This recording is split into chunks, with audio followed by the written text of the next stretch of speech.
I am not liked as a president by the politicians in office, in the press, or in Congress. But I am content to abide the judgment, the sober second thought of the people.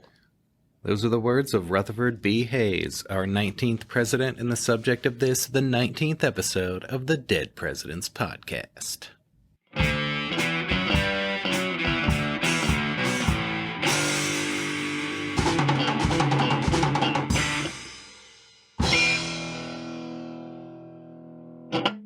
Welcome to episode 19 of the Dead Presidents Podcast. I'm Stephen Lincoln Douglas. I am James J. Hamilton. And we're here, ready to bring you the life of Rutherford Burchard Hayes, 19th president of these United States, and thereby the 19th subject of our show. Yep, you're going to learn more about Rutherford B. Hayes than you ever thought possible. Beginning with his life beginning. That's it. On October 4th, 1822, in Delaware, Ohio, just north of Columbus. His father was Rutherford Hayes Jr., who had been a Vermont storekeeper, moved his family to Ohio that same year, 1822, where he had invested in a distillery. Unfortunately, he died of typhus over 2 months before his son was born. Ouch. Making Hayes one of 3 presidents whose fathers died before their birth. Can you name the other 2 listeners? Hit us up on social media with the answer.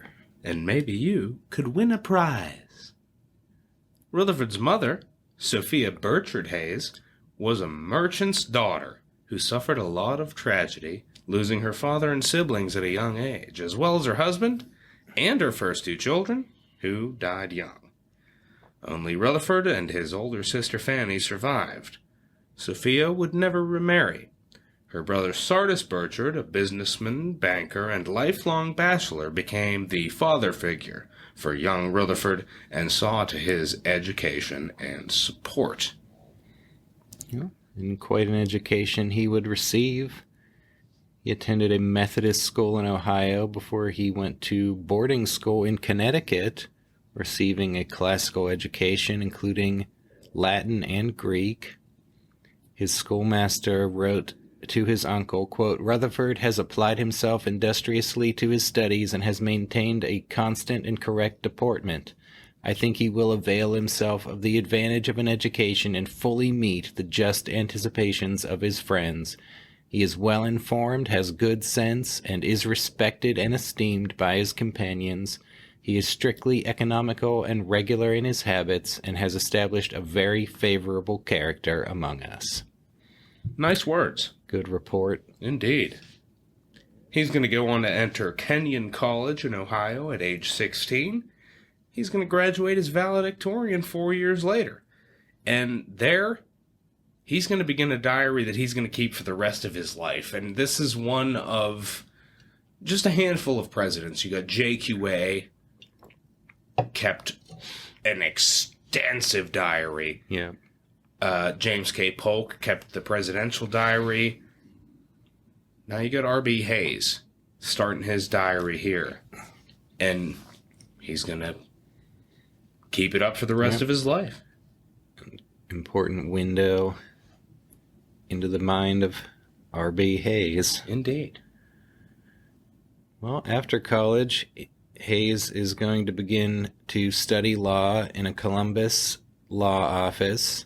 The classic method of becoming a lawyer is basically interning in a law office, reading their law books and learning the trade. But Hayes' uncle insisted on a more formal legal education. So he's off to Harvard.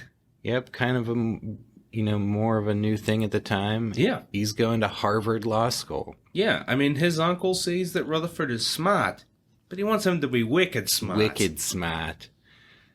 Now, Hayes was the 14th lawyer to become president, but he's the first president to graduate from law school. Yeah. That's something. Yep. 14th lawyer to become president.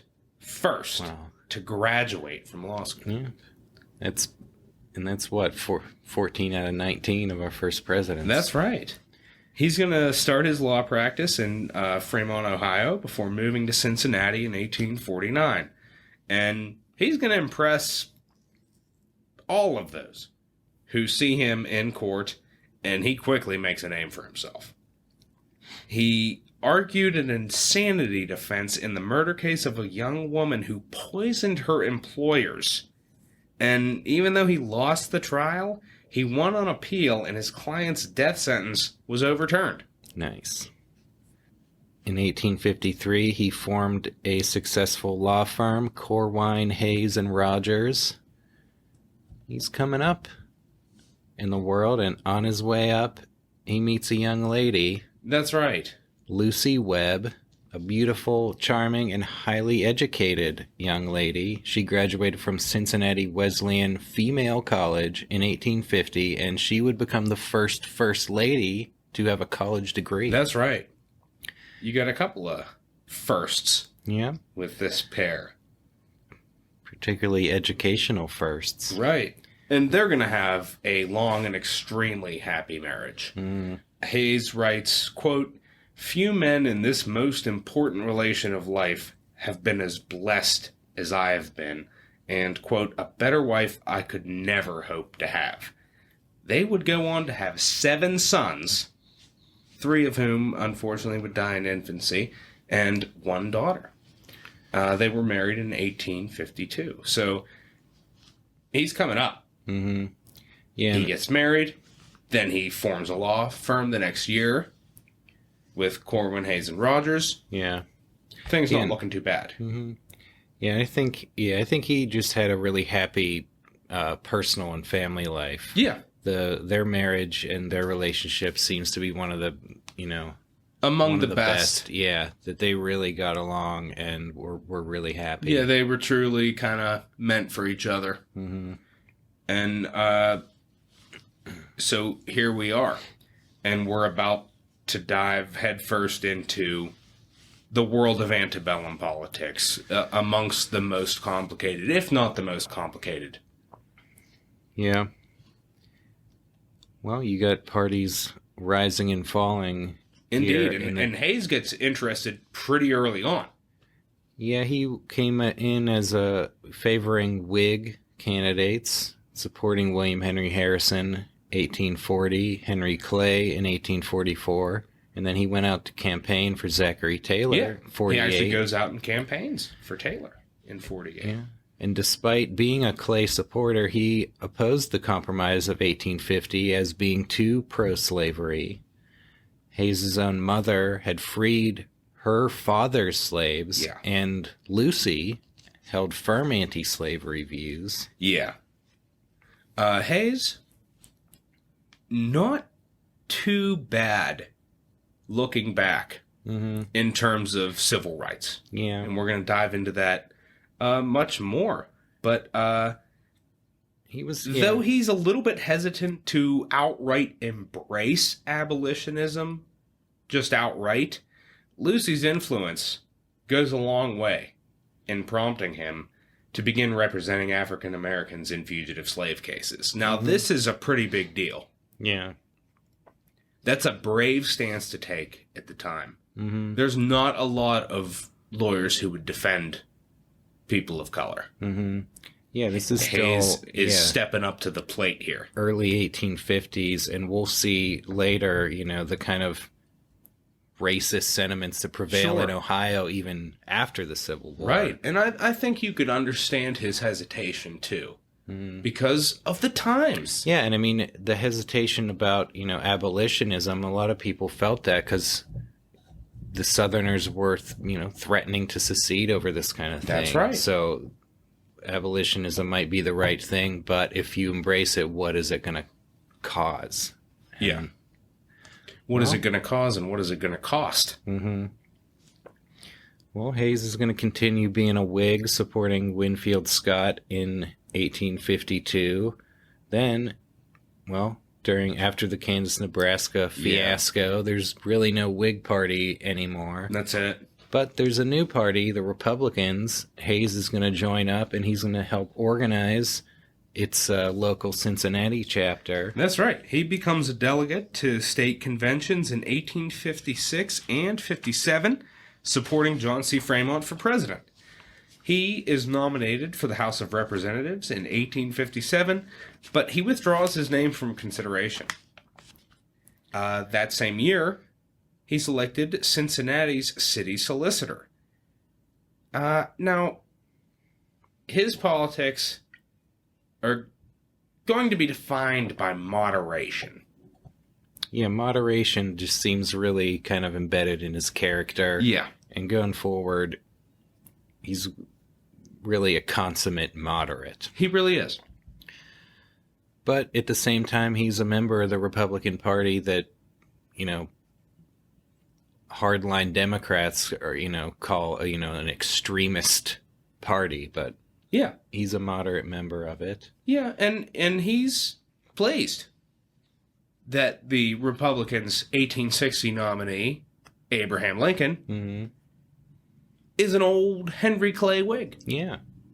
He's not some radical extremist. He's an old Clay man, just like Hayes.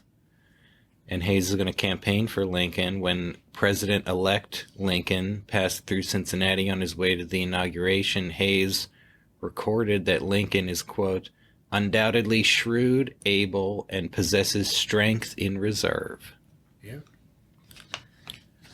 This, of course, brings us to Civil War. Yeah. What was happening around the time Lincoln got elected and inaugurated. Yeah, we've talked all about it. We know what's been bubbling under the surface, ready to boil over, and here it is happening. And during the secession crisis, Hayes writes, quote, Civil war and disunion are at hand, and yet I fear disunion and civil war less than compromise. Yep. An interesting quote. Yeah. When the 6 states seceded, Hayes wrote, quote, let them go. And he believed that the free northern states could thrive as a separate country. That's some of the Hayes diary. Yeah. I think that we're quoting from there. Indeed. But once war began, Confederates attacked Fort Sumter. Hayes came in favor of using force to restore federal authority in the South. That's right. No longer of let them go sentiment. No. Once the first, Hayes figures, they drew first blood. Yeah. And now he's ready to roll. Just like John Rambo. Yeah. Hayes, at 38, puts his bandana on and he's heading to war. Yeah, he's 38. He's 38. He's a successful lawyer, family man, city solicitor. Yeah. He's, a leader in his community. He joins a volunteer regiment with the rank of major, and he's going to go out and fight on the front lines. That's it.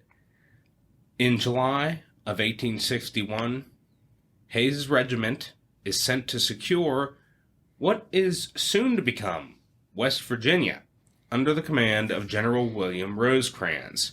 On September 10th, his men march 17 miles and attack a smaller Confederate force under former Secretary of War John Floyd.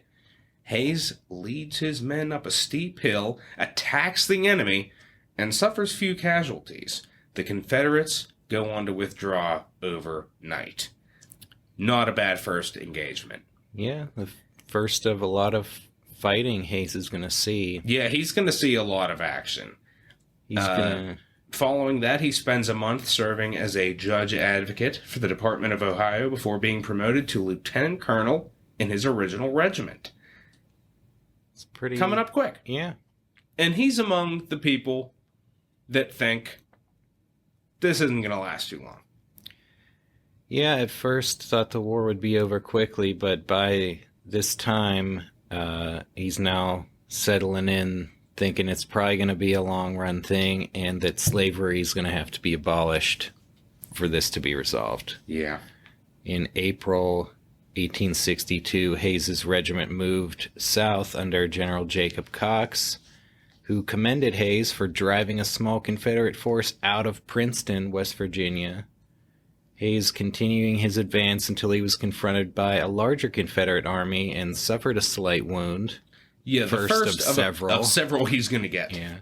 He destroyed some captured supplies and retreated back to what would become the border of Virginia and West Virginia, where he conducted raids into enemy territory. Yeah. Yeah, he's right here on the front lines of... Hayes going a little bit John Mosby. Yeah. Riding some raids. Mm-hmm. And really probably kind of establishing that border. Well, certainly helping to. Yep. Absolutely. Meanwhile, he's getting a lot of support from his wife at this time. Yeah. Lucy. We can't leave out Lucy Webb Hayes. What a figure. She is going to visit Hayes often at the army camps. She takes care of the sick and wounded soldiers. She raises and, well, helps to raise morale of troops. Her presence, just her personality. Yeah. They come to call her Mother Lucy. Yeah, and she was pregnant during a lot of this time. Yeah. She would have 2 sons during the Civil War, both of whom are going to tragically die before their second birthdays. One, I think, died in a Civil War camp. Yeah. But she's right there working alongside her husband. Can you even fathom? You're a pregnant woman. Your husband is fighting in the war. You're trying to help the troops. You have a child. It dies. Wow. You know, the light goes out of the world, but she still. Yeah, she fought her own fight. She worked with some northern businessmen to help obtain supplies for the army, just doing a lot of different things to support the cause.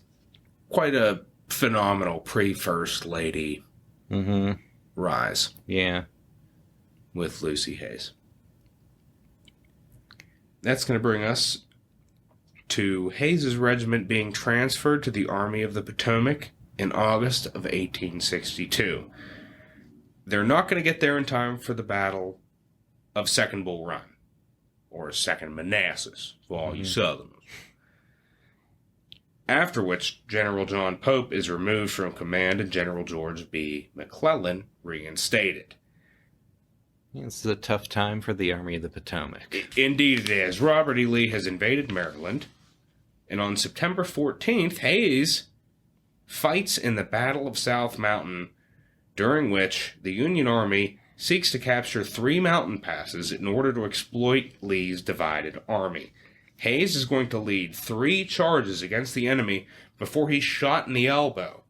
He ties a handkerchief around his arm to try and serve as a makeshift tourniquet. He tries to stay in the fight, but the wound is severe, and his men, they get him out of there. He's evacuated. Lucy's brother, Dr. Joe Webb, serves in Hayes's regiment. He treats the wound, which he initially feared might prove fatal.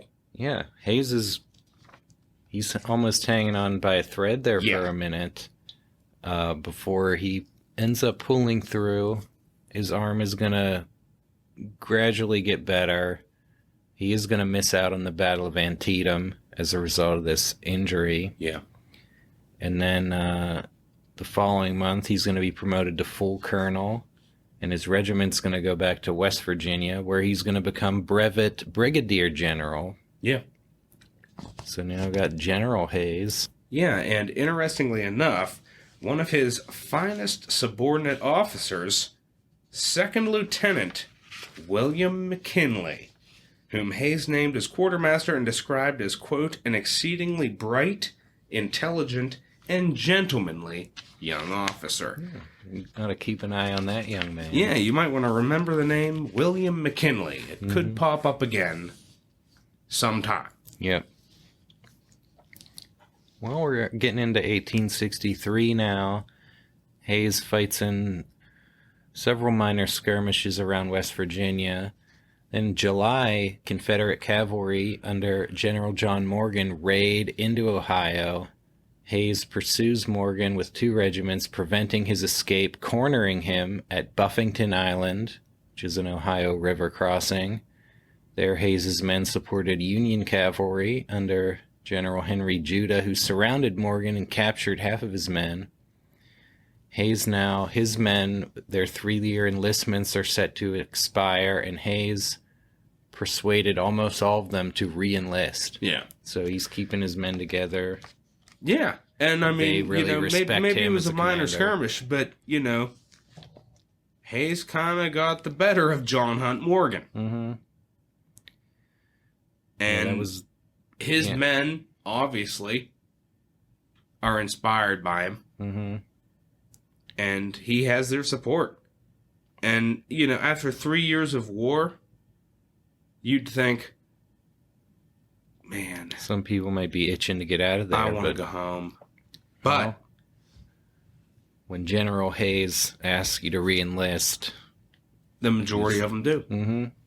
And that says a lot for his leadership capabilities. Yeah. That's going to bring us to May 1864.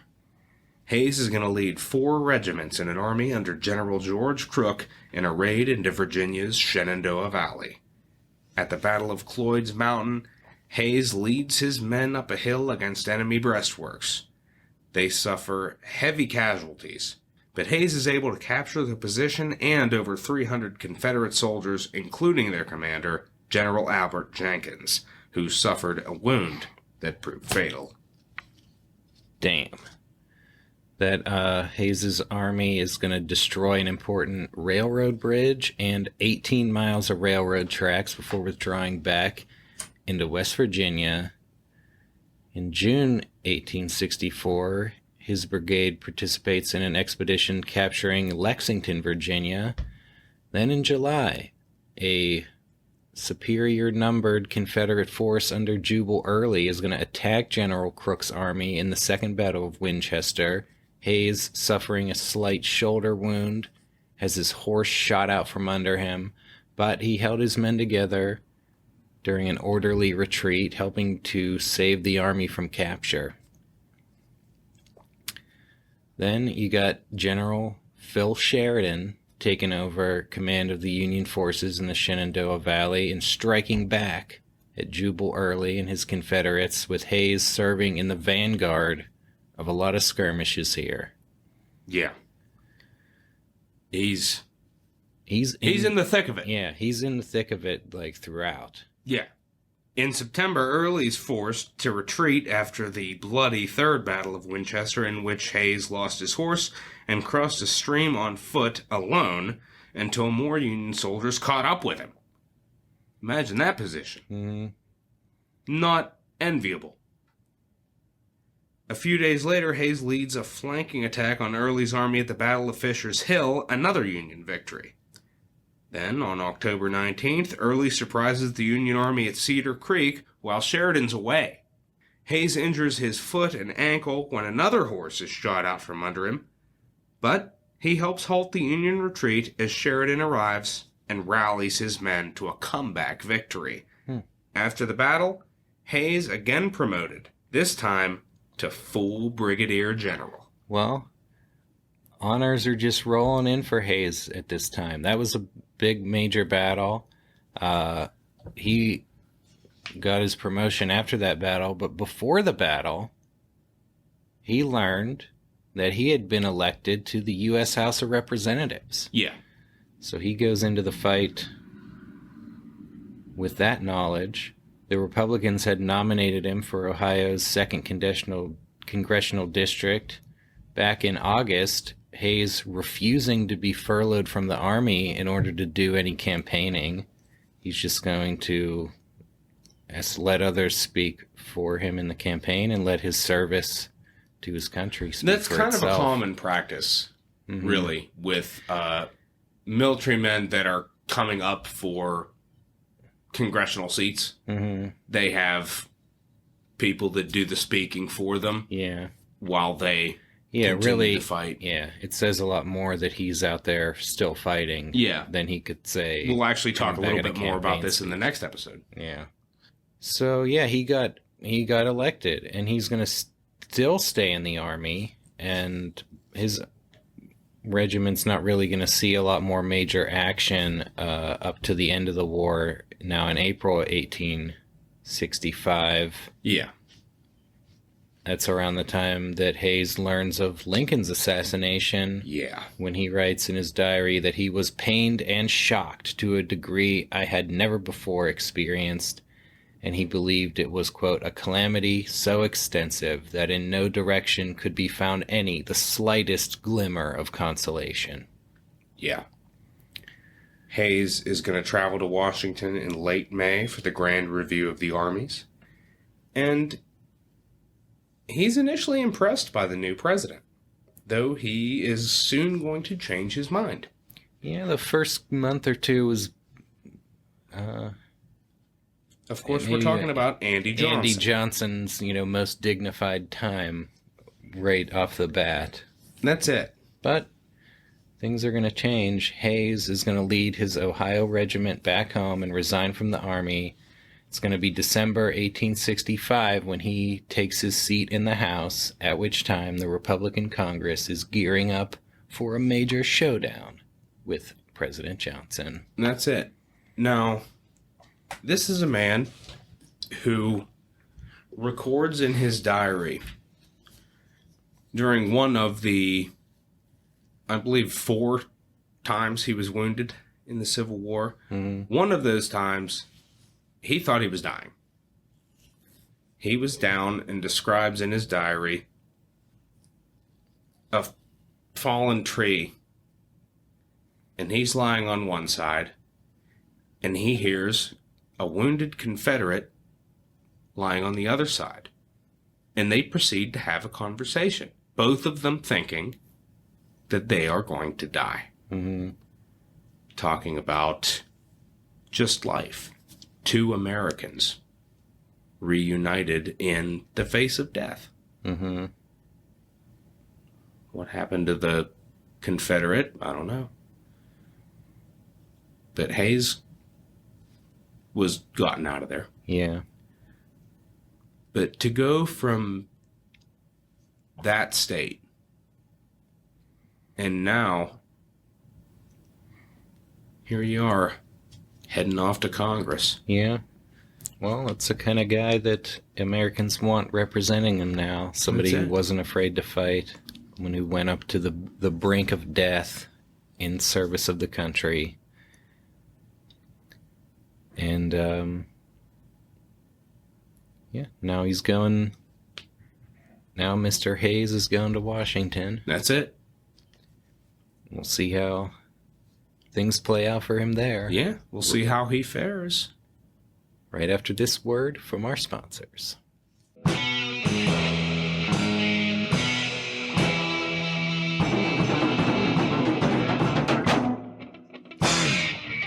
The Dead Presidents Podcast is brought to you in part by W.G. Leroy's Artificial Limbs.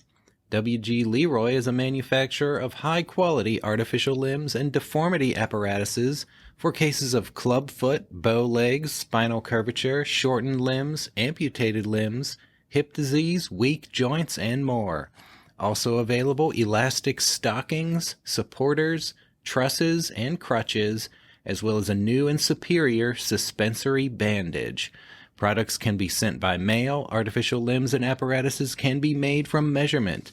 To send for measurement forms with instructions or for a catalog, address your correspondence to W.G. Leroy, northeast corner of Clark and Madison Streets, Chicago, Illinois. Listeners, did you get your legs sawn off above the knee fighting to restore the Union and end slavery?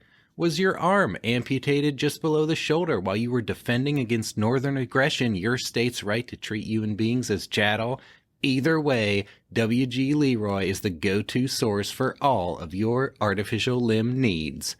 And if you're not a disabled war hero, but just a regular, born-that-way, deformed person, disqualified from military service by a club foot, bow legs, or spinal curvature, W.G. Leroy has got you covered. His deformity apparatuses are so effective, you'll almost be able to pass for normal. That's a message from our sponsor, W.G. Leroy's Artificial Limbs. Now an important message from our sponsor, pharmacist L. Hannaford. Poisons, poisons, poisons. Pharmacist L. Hannaford has for sale a wide variety of poisons. Paris green for potato bugs, white hellebore for currant worms, Persian insect powder for flies, corrosive sublimate for bed bugs, arsenic and strychnine for crows and rats. These and every other poison ever needed by an inhabitant of the United States can be procured from pharmacist L. Hannaford. If you're like most of our listeners, your home is constantly plagued by one vile infestation after another. You probably spend days on end crawling around with a boot on each hand, trying to stamp out the loathsome pests one by one. Not anymore. Now you can straight up poison the little bastards en masse. Pharmacist L. Hannaford has literally all the poisons, and he can hook you up with the perfect poison for whatever situation you find yourself in, whether you've got a chronic problem with rats or an acute problem with one quote-unquote rat. Pharmacist L. Hannaford is your guy. Whatever the problem was, it's not a problem anymore. That's a message from our sponsor, Pharmacist L. Hannaford. And we're proud to be sponsored by Simon Worth, who has an exciting opportunity for our mare-owning listeners. The thoroughbred stallion General Havelock will stand to cover mares this coming season at the stable of Simon Worth. General Havelock is 7 years old, dappled black, weighs 1,150 pounds, and stands 15 3/4 hands high. He was sired by the imported thoroughbred stallion Canwell. And if his paternal pedigree sounds impressive, get a load of his maternal lineage. General Havelock's mother was sired by Joseph Woolley's Logan, whose mother was sired by Old Defiance, and as we all know, Old Defiance was sired by none other than Cock of the Rock. That's right. Cock of the Rock! The Cock of the Rock, our longtime sponsor, who was in his day the official stud horse of the Dead Presidents podcast.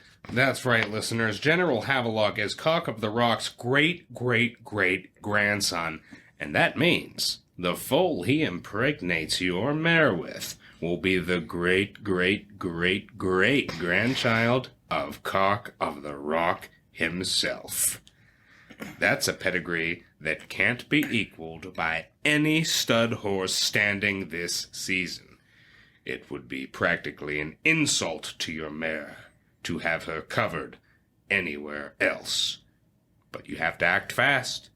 General Havelock is available for the service of a limited number of mares on the following terms: $6 for single service, $8 for the season, and $10 to warrant, which means that General Havelock is guaranteed to impregnate your mare or your money back.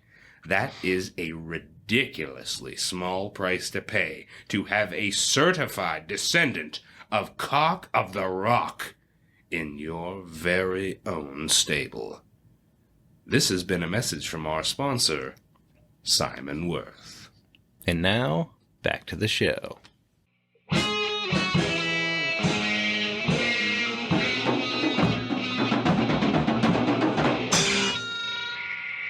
And we're back. We rejoin Rutherford Hayes as he becomes a member of the U.S. House of Representatives. Now, Congress is out of session since before Lincoln's assassination. He comes back in December. Yeah. Lincoln killed, of course, in April. Right. Congress has been out of session, and President Johnson has been seizing the initiative. Indeed. To do Reconstruction on his terms, which included quick restoration to southern states, requiring only loyalty oaths and the ratification of the 13th Amendment abolishing slavery. As a result, former Confederates returned to power, and southern states enacted black codes that denied rights to African Americans and restored slavery in all but name. Yeah. The dreaded black codes. Yep. You recall all this from the Johnson episode. Indeed. Many former Confederates, including ex-Vice President Alexander Stephens, were elected to represent Southern states in the new Congress. Yeah. And it's just, we've said it before. How about that shit? Well, This guy, the traitorous Vice President to the Confederate States of America, well, welcome back to Congress. Well, actually, he's not so welcome. Because his congressional service begins with a caucus of Northern congressmen who decide that they are not going to seat the Southern delegates. That's of course, it. Congress has the power to judge the qualifications of its own members. Yep. And they're not on board with what Johnson has been doing and with letting Alexander Stephens back into Congress. Yeah. We know. Hayes, he's a moderate. Initially hoping to work with Johnson, but he's not going as far as, say, Thaddeus Stevens, who is leading the radicals in seeking pretty harsh terms for the South. Maybe it's justified. Well, yeah, but, congressional Republicans, they're going to take over.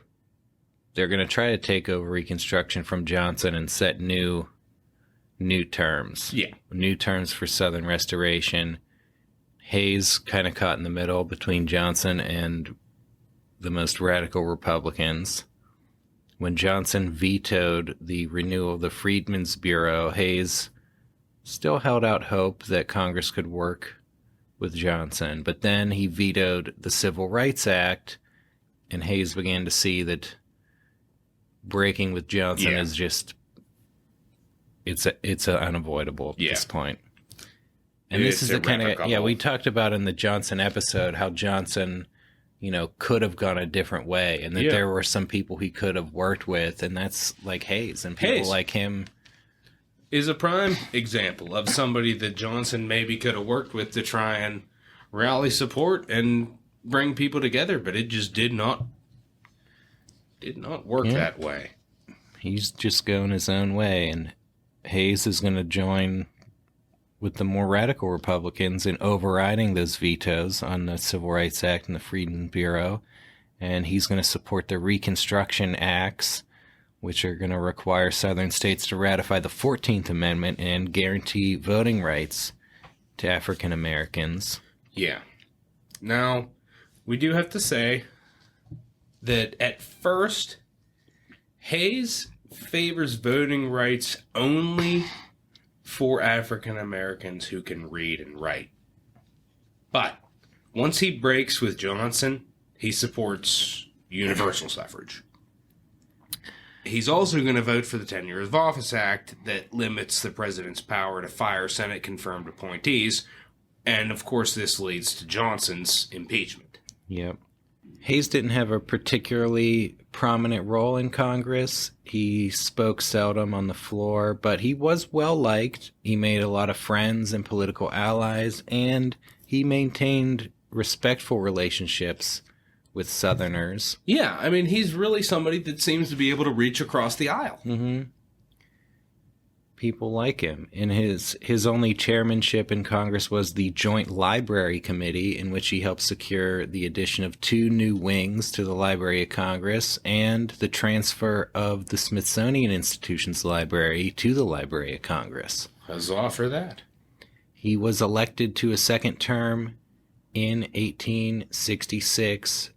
During the campaign, he said that there were 2 plans for Reconstruction, Abraham Lincoln's and Jefferson Davis's, and that Johnson's policies followed what would be Davis's plan.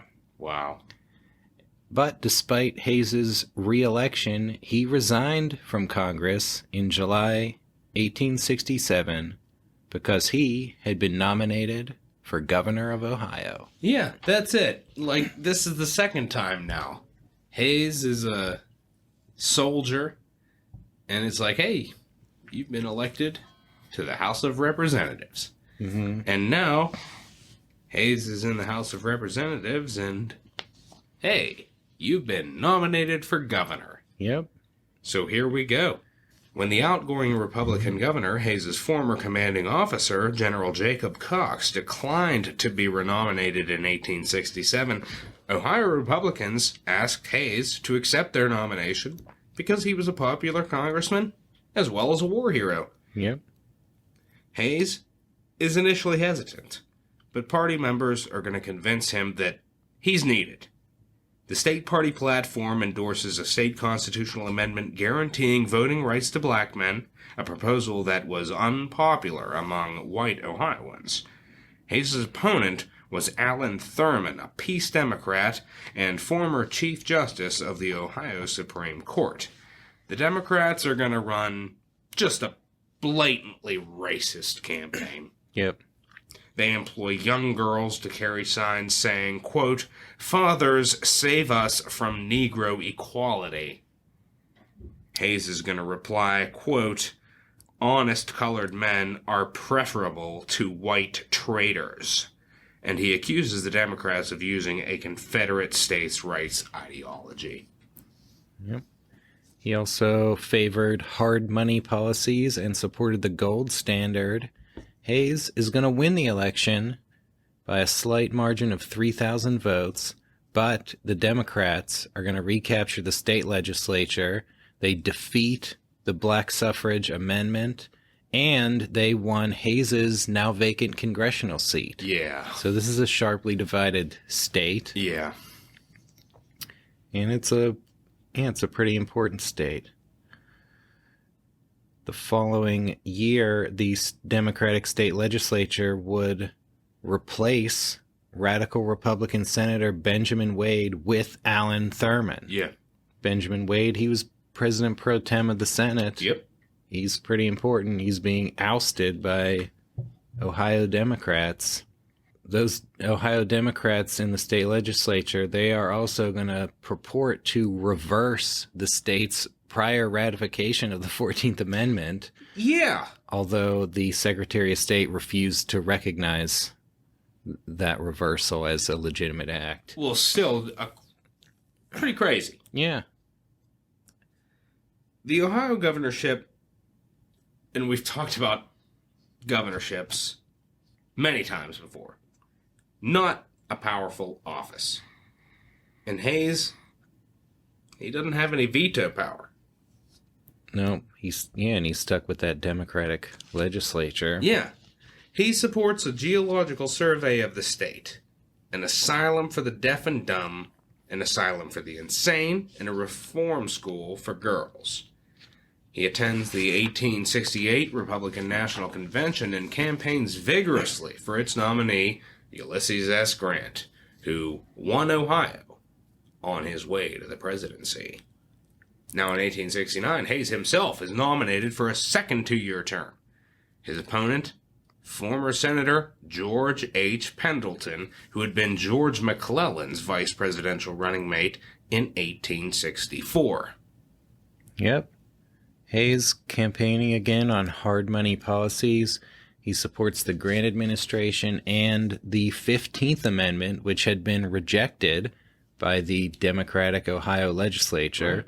But in 1869, he is going to win re-election by 7,500 votes this time, and the Republicans are going to recapture the state legislature. They're going to ratify the 15th Amendment, and they're going to enact some other policies that Hayes proposes, including the establishment of a home for soldiers' orphans, a state board of charities, and the agricultural and mechanical college, which would later become the Ohio State University.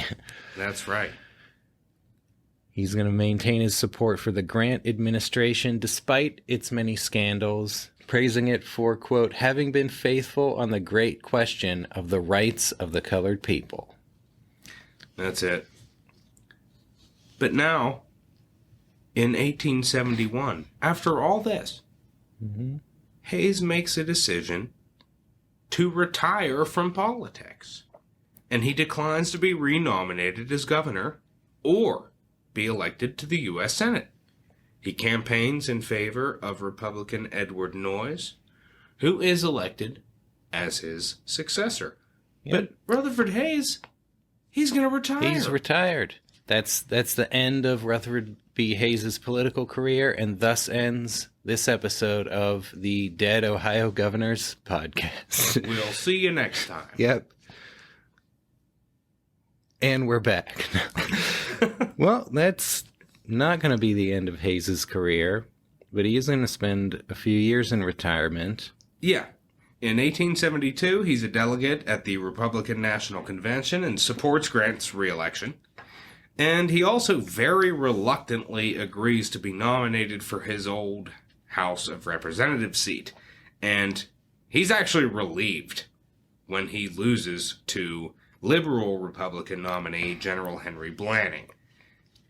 Hayes, he'd moved back to Cincinnati after his governorship, but in 1873 his uncle Sardis Burchard gifted him his Fremont estate called Spiegel Grove. Hayes moves his family to Fremont and significantly enlarges the estate. He's going to support himself on real estate investments and promotes the establishment of a public library. Yep, taking his library building experience back home and imparting knowledge to his fellow Ohioans. Yeah.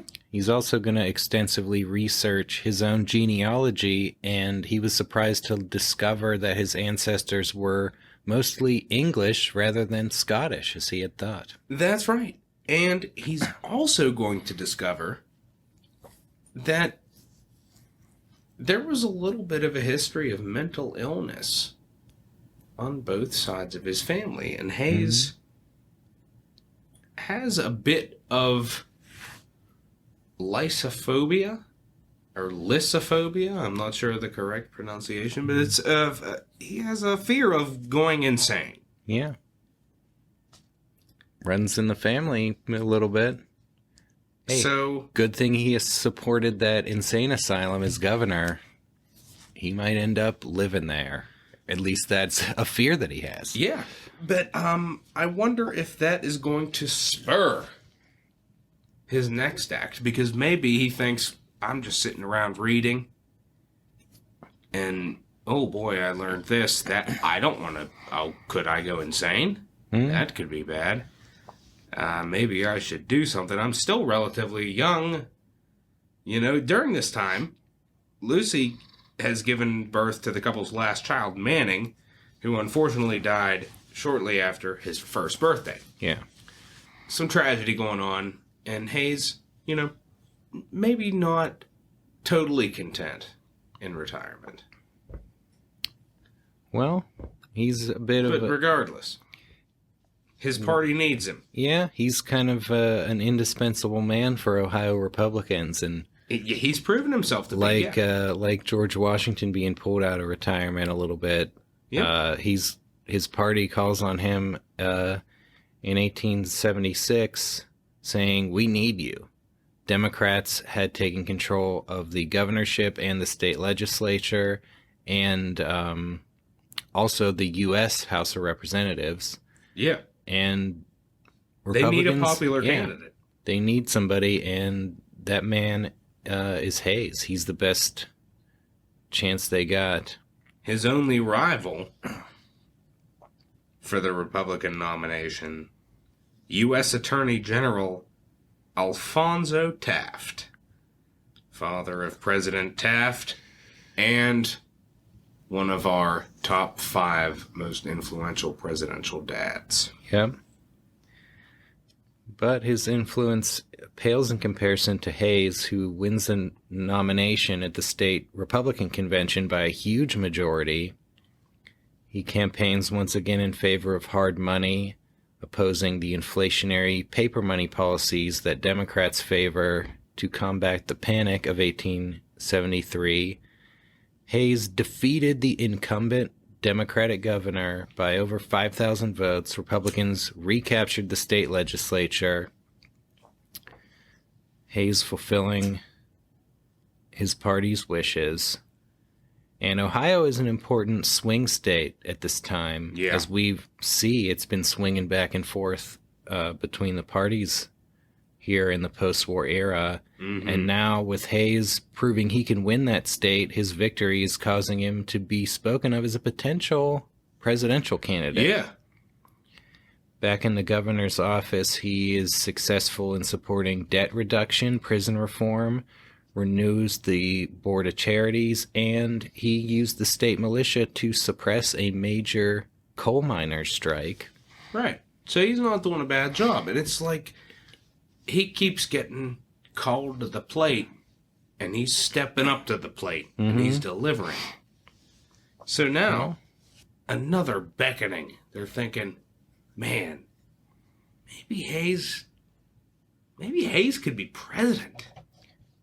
Well, that's what his fellow Ohio Republicans think, and they endorse him as a favorite son candidate when we get to the 1876 Republican National Convention, which is held in Cincinnati. Hayes' former hometown. Hayes believed that he was a favorite for the vice presidential nomination, but he didn't really want that. His supporters among Ohio delegates were led by Senator John Sherman, brother of General William Tecumseh Sherman, also former Governor Edward Noyes, and former Senator Ben Wade. That's Team Hayes going into the convention. But the leading candidate is former House Speaker James G. Blaine of Maine, and there's a lot of other candidates as well. Yeah, it's a pretty wide field. Now, a majority of 379 votes is required to win the nomination. And on the convention's first ballot, 285 votes go to Blaine. 125 to Indiana Governor Oliver Morton, 113 to former Treasury Secretary Benjamin Bristow, 99 to New York Senator and political machine boss Roscoe Conkling, 61 to Rutherford B. Hayes, 58 to Pennsylvania Governor John Hartranft, and 11 to current Postmaster General and former Connecticut Governor Marshall Jewell. So the top 6 candidates are going to hold steady support until the 5th ballot, when suddenly Hayes jumps from 68 to 104, third place behind Blaine with 286 and Bristow with 114. The 6th ballot, Blaine rises to 308. Hayes moves into second with 113 ahead of 111 for Bristow, and with Morton, Conkling, and Hartranft still receiving significant support. Blaine's opponents successfully call for the convention to adjourn until the following day, by which time almost all of the non-Blaine delegates settled on Hayes as a compromise candidate. 7th ballot. Hayes wins the nomination with 384 votes against 351 for Blaine and 21 for Bristow. William Wheeler, a House member from New York, was nominated for vice president. John Sherman later wrote, quote, "The nomination of Hayes was not only the safest, but the strongest that could have been made. Hayes had growing qualities and in every respect was worthy of the high position of president. Among all the public men with whom I have been before in contact, I have known none who was freer from personal objection, whose character was more stainless, who was better adapted for high executive office than Rutherford B. Hayes." Kind words. Mm-hmm. And really, what have we heard of Hayes? That you could you dig up dirt on him at this point? I mean, maybe some of the extremists, for his being a moderate, could find fault with him. But I mean, the guy's done pretty darn good for himself. Yeah, he comes in and pretty solid compromise candidate. Right. And as you notice, it's the people going to him, not him seeking it. Yeah. In every case thus far. Mm-hmm. Well, he's going to have a tough race if he Yes, wants he to is. become president. Yeah. The general election of 1876. This is a big one. Mm-hmm. Democrats have nominated New York Governor Samuel J. Tilden, who rose to prominence as a reformer who broke up Boss Tweed's Tammany Hall. Hayes also supports civil service reform and emphasizes the issue in a public letter accepting the nomination.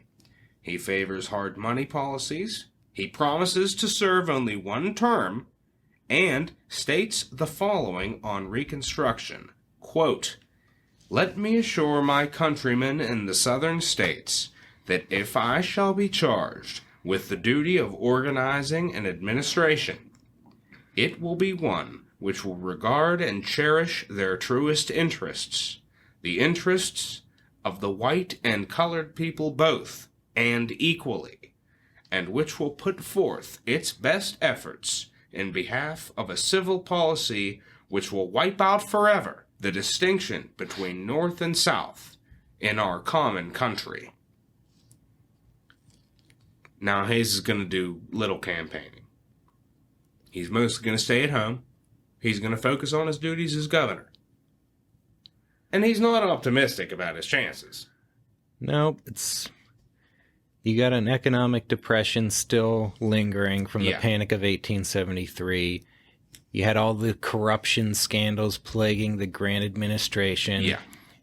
It's a difficult environment for a Republican this time, and it's going to be hard for that party to retain the presidency. Moreover, and maybe most importantly, white supremacist violence and voter intimidation against African Americans is on the rise throughout the South, while the Northern public increasingly turned against federal intervention and undercut President Grant's efforts to enforce the Reconstruction amendments. Yeah. Talked about this a lot in the Grant episode. Mm-hmm.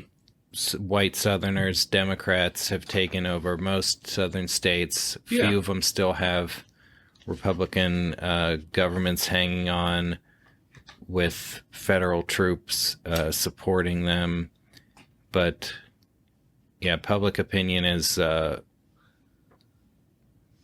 its wit's end on this. And that's really going to be the defining feature of what happens next. Indeed it is. Because when the first election returns arrive, Hayes has lost the crucial state of New York, as well as New Jersey, Indiana, and Connecticut. And it looks like Tilden is going to be the next president of the United States. However, Hayes won the rest of the northern states, and there were 3 southern states, South Carolina, Louisiana, and Florida, where Republicans still had a toehold on power despite the surging Democrat white supremacy.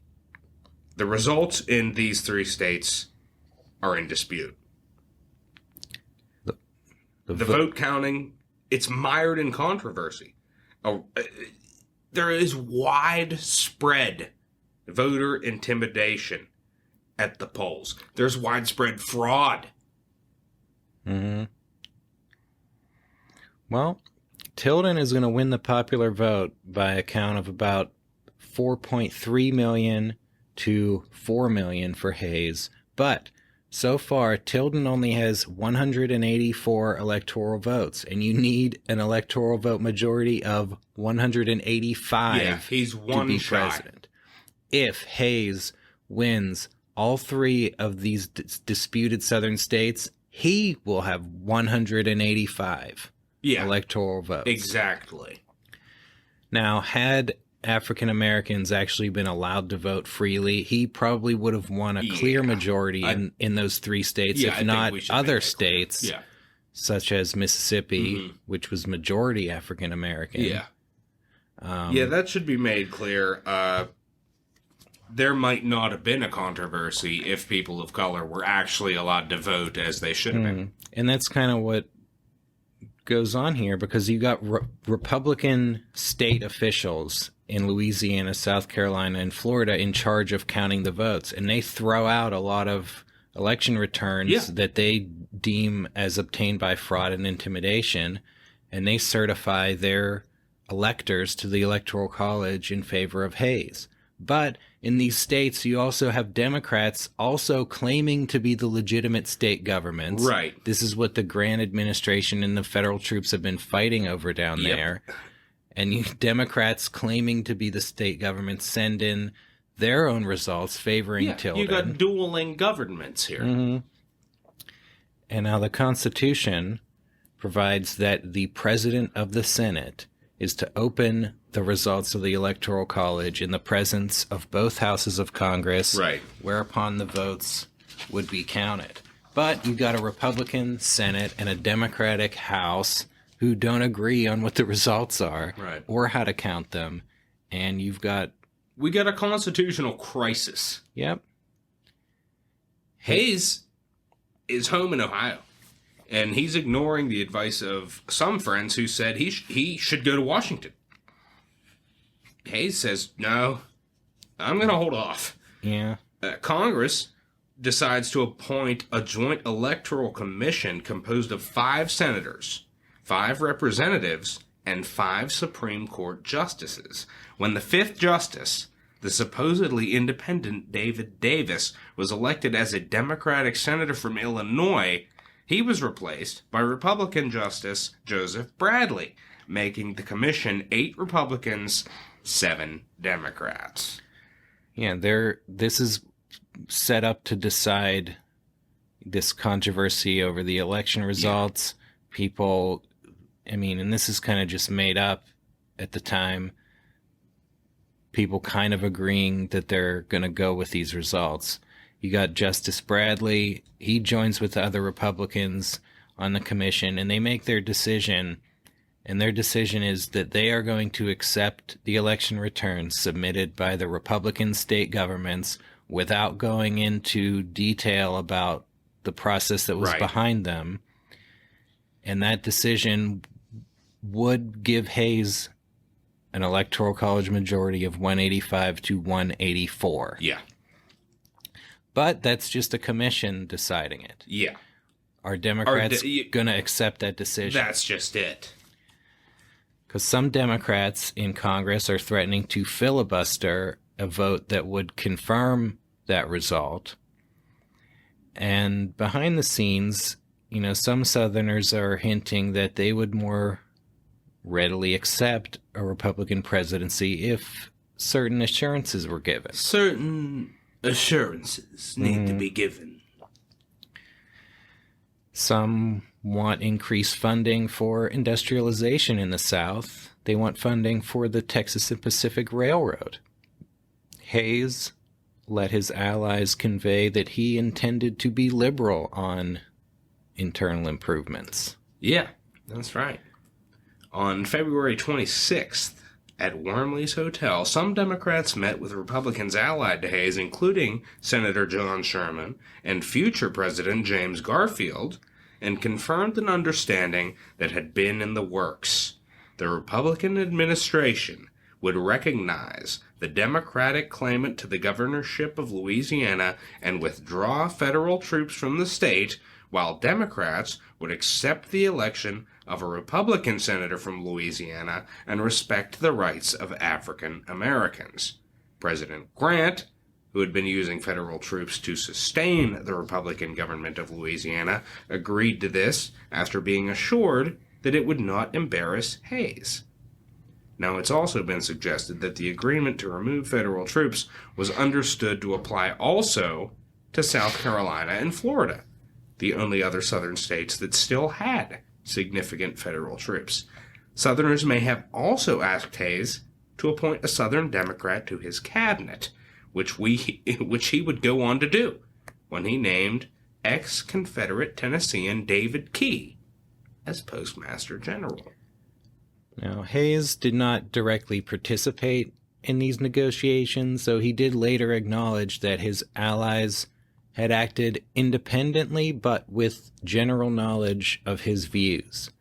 He had called for honest state governments in the South that would respect the rights of both white and black citizens, and he had been in favor of, quote, home rule in the South since before the election. And now this has become known as the Compromise of 1877. Yeah. But there's a lot of debate on, whether there really was a deal and to what extent. Yeah. Because federal intervention in the South was already on its last legs at the time. And despite the efforts of President Grant, Northern public opinion didn't support it. Well, and would there have been a huge difference if Tilden had won? I mean, probably not as to Southern policy. No, not in terms of that. The Hayes administration would not follow through with funding for the Texas and Pacific Railroad or any other significant industrialization in the South. To the extent that that was part of the alleged deal, that never happened.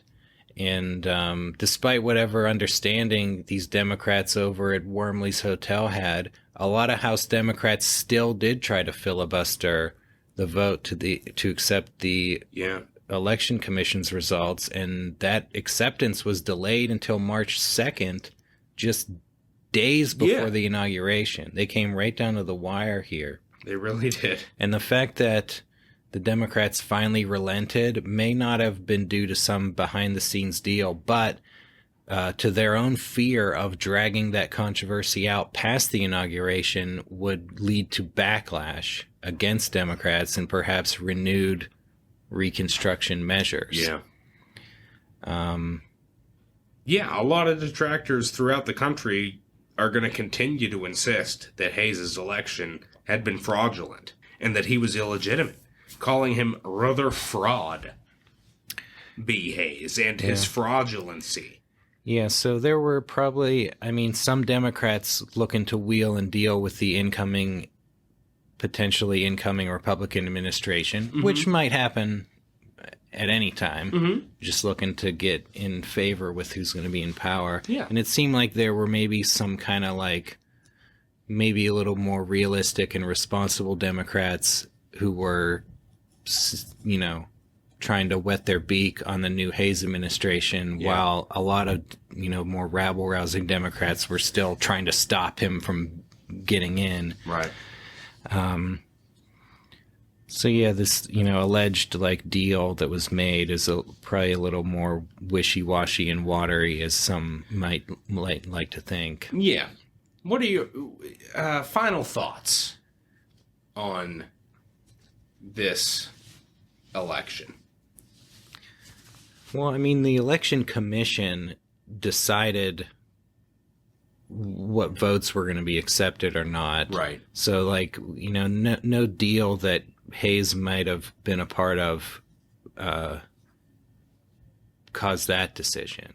Well, yeah, and another thing is his part would have been really minimal. Mm-hmm. Yeah, he wasn't there personally. He had representatives there, like probably any incoming president would have in the days before and weeks before the inauguration. They'd be there deciding who's going to be appointed to the cabinet, and that's what an incoming administration does, is divide up the spoils, so to speak, and people are lobbying them for favor, which is just natural. And it's not like there was, Hayes didn't have a choice really to continue the, aggressive enforcement of Reconstruction in the South. Yeah. Because there was no public support for it. The will of the people, to sustain that policy was at an end. Yeah. And Inauguration Day is March 4th. Mm-hmm. Actually, I think it might have been March 5th because the 4th was a Sunday this time. But, it's just a couple days beforehand. Yeah, March 2nd. And Hayes has set out for Washington, not knowing the final results. He learns along the way that he would become, in fact, our next president. Mm-hmm. Well, It's going to be a pretty tough environment to become president in the middle of. Indeed. All this stuff, all the way that he got in there will continue to haunt him, and all the problems in this divided country that led to that kind of thing are going to be his problem now. Yeah, it's kind of an interesting position because Hayes, with everything, has answered the call of the people. When he's a soldier, come to the House of Representatives. Mm-hmm. When he's in the House of Representatives, become the governor. When he's the governor, you should be president. Mm-hmm. And now for the first time, it's like, well, is he really president? Yeah. Not president. Mm-hmm. I mean, that's going to be a major factor in his administration. Yeah. And he didn't win the popular vote, but right. It's not like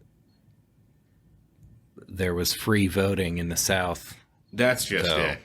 That's just it. That's super important to remember. We did bring it up, but just to reiterate, if people of color had been able to actually vote, yeah, he probably would have won those states. He probably would have won those states, and it wouldn't have been any question. Mm-hmm. You know what I mean? There was huge voter suppression going on among people of color in the South. But as it is, it's worked out that Rutherford Hayes is going to become the 19th president of the United States. Yep. We'll find out how he handles it right after these messages. Thanks for listening.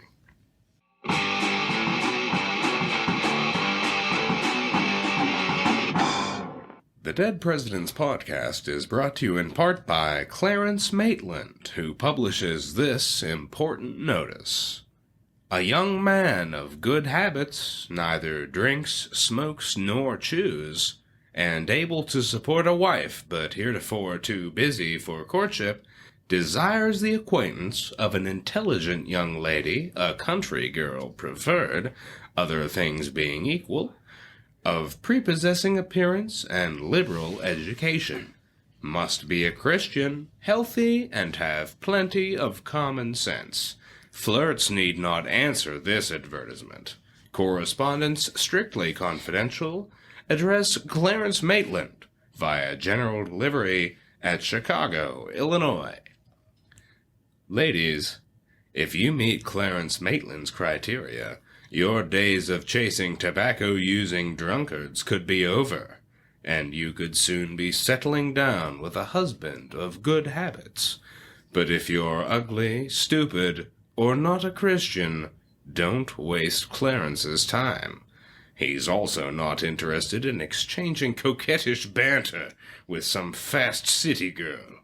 But if you're a plucky country girl with good old-fashioned American values and a rockin' bod, slide on into Clarence's DMs by dropping him a line at General Delivery, Chicago, Illinois. That's a message from our sponsor, the eligible Clarence Maitland. Now an important message from our sponsor, L.H. Grover. Wanted, a respectable lady who can furnish a small amount of ready capital and take interest in a good-paying business in a near-town, business honorable, one with a view to matrimony desired. No others need answer. Please state how situated, etc., and where an interview can be had. References exchanged. Address L.H. Grover, Pittsburgh, Pennsylvania. Ladies, if you were too homely, illiterate, or irreligious for Clarence Maitland's taste, but you happen to have a chunk of change lying around, you're in luck. L.H. Grover is looking for a wife with one simple attribute: the financial wherewithal to rescue his presumably floundering business from almost certain bankruptcy. He doesn't care what you look like, what you believe in, or whether you can even read, as long as you can make your mark on the dotted line of a matrimonial contract / emergency cash infusion. L.H. Grover wants to know where he can meet up with you ASAP. Ladies, don't pass up this chance to invest in love. That's a message from our sponsor, the desperate L.H. Grover. We're also proud to be sponsored by Henry Blaine, who publishes this important notice. Wanted, an unlimited number of lady correspondents. Object, view to matrimony. Address, Henry Blaine, Holyoke, Massachusetts. Ladies, Henry Blaine doesn't care who you are, as long as you're a member of the female sex who wants to get married. If you're physically unattractive, mentally enfeebled, or financially destitute, Henry Blaine still wants to hear from you. His approach is quantity over quality. He believes that by casting a wide net and soliciting correspondence from as many ladies as possible, eventually one of them could be the one. Could that special someone be you? All it will cost you to find out is the price of a postage stamp. That's a message from our sponsor, the indiscriminate Henry Blaine. And now, back to the show.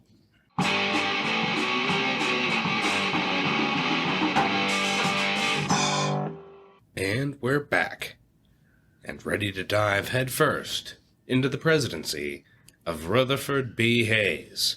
Rutherford B. Hayes, to some of those in the South. And elsewhere. Detractors far and wide, including some members of his own party. Oh, that's true. We're going to call him Rutherford. Indeed. Hayes is going to be sworn in Monday, March 5th, 1877.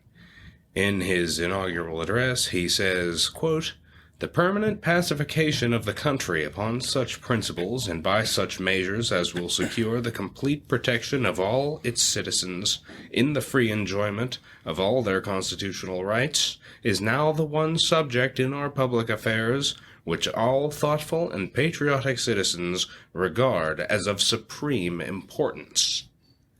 He speaks in favor of free public education supported by federal aid. He also promotes civil service reform and nonpartisanship, saying, quote, "He serves his party best, who serves his country best." Well, not all party bosses agree with that. No. And Hayes is going to have a pretty big problem right off the bat with his appointment. He does. He has a problem right at the outset because he's coming in. If there's some kind of deal going on, then he has to make appointments to appease some of these Southern Democrats who buckled. Well, I mean, he appoints David Key to the Postmaster General, but he has bigger problems with his appointments in his own party. Because he's coming in, he's a moderate, he's an independent. He not beat James G. Blaine out for the nomination. Yeah. And also Roscoe Conkling was in there. Yeah. And those guys are pretty much the leaders of two major factions of the Republican Party. Yeah. And Hayes is not going to consult them in his cabinet choices. He names as Secretary of State William Everett of New York, who was a lawyer who defended Andrew Johnson in his impeachment trial, served as Attorney General, and he also argued for Hayes in the Election Commission, and he is a sworn enemy of Roscoe Conkling. Yeah. So Roscoe Conkling hates to see that whatever cabinet seat New York might be entitled to is going to his enemy rather than someone he will handpick. And Roscoe Conkling is a huge fucking deal. Yeah, we talked about him in the Grant episode. Yeah. He is the political machine boss of New York. Yeah. He's used to controlling patronage appointments. He might be the most powerful politician in the country. Yeah. So pissing him off, not the best idea, potentially. Well, I mean, it's a risky move, but catering to someone like him is not really an option for Hayes given what his goals are, because that kind of thing is what really tainted Grant. Indeed. And along those lines, Hayes is going to name as Interior Secretary Senator Carl Schurz, who is a prominent civil service reform advocate and also a guy who joined the liberal Republican revolt against the Grant administration. So he's the kind of guy who's kind of been leading the outcry against your Roscoe Conklings to the point that he didn't even support the Republican presidential candidate last time around. And he's a very polarizing figure for a lot of these, particularly the non-civil civil service reform types. Yeah, that's for sure. One interesting Hayes appointee, Frederick Douglass, federal marshal for the District of Columbia. Yep. That's pretty cool. Absolutely. Hayes also named John Marshall Harlan to the Supreme Court. Right. Guy, his name sounded like he was born to be on the Supreme Court. Yeah. John Marshall Harlan. He became known as the Great Dissenter. The Great Dissenter. He would go on to write the sole dissent in Plessy v. Ferguson, which ignominiously upheld racial segregation on the grounds of separate but equal.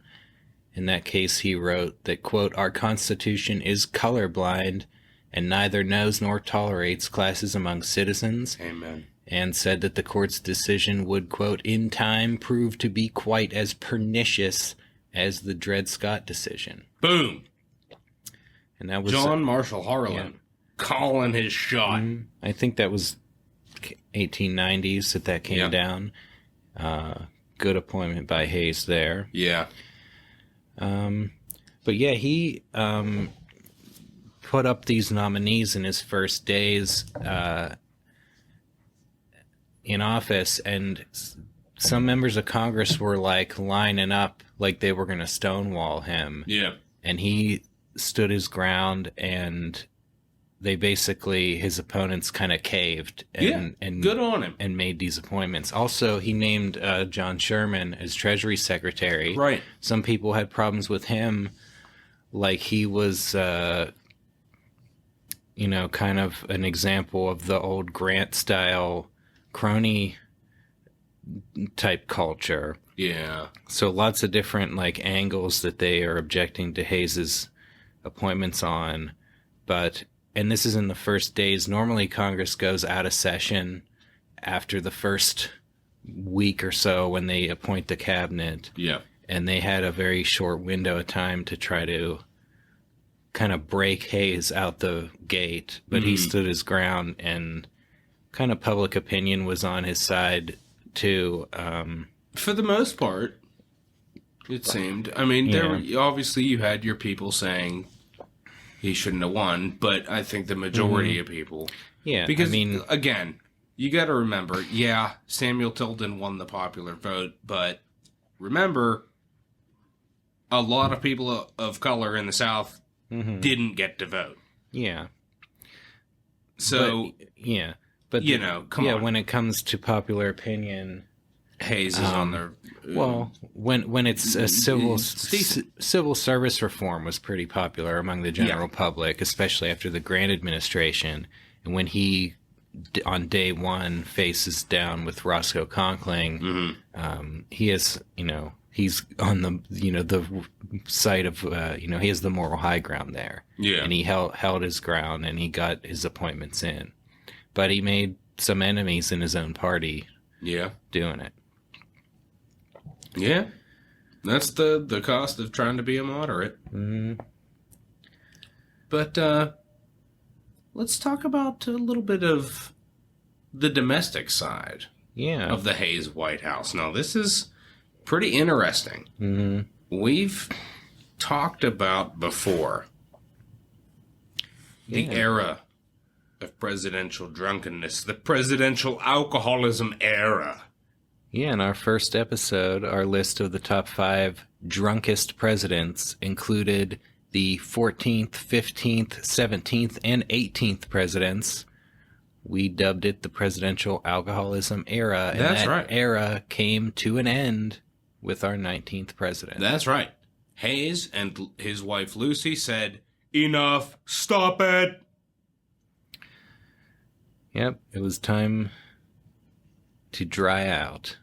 That's After right. the presidential alcoholism era, alcohol was served at the first White House reception of the Hayes administration, but Hayes was appalled by the drunken behavior that often accompanied official functions in Washington. Yeah. Hayes himself drinks little, and First Lady Lucy Hayes doesn't drink at all. She is a supporter of the temperance movement, and Hayes chooses to follow her lead. They go on to ban alcohol from White House functions for the remainder of his presidency.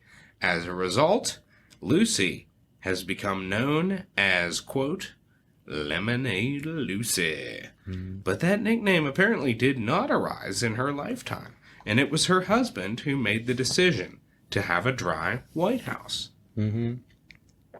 She was very charming and popular as a social hostess and would be considered by some of her contemporaries as, quote, the most widely known and popular president's wife the country has known.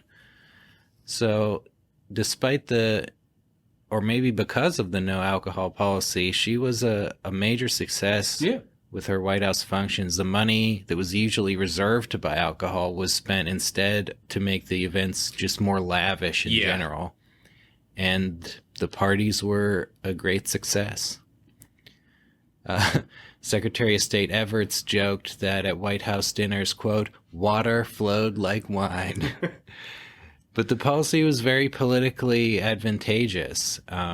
Hayes and the Republican Party got increased support from Protestant ministers and the growing temperance movement, which was a major political... Yeah, the temperance movement's coming up. I think there is a prohibition party. Like, temperance was potentially like a third party movement at this time, and Hayes kind of co-opted that support. Yeah, they're with this absolutely policy. coming up. And, hey, if they're thinking of doing like a third branch offshoot, but it's like, hey, we could get behind this guy. Yeah.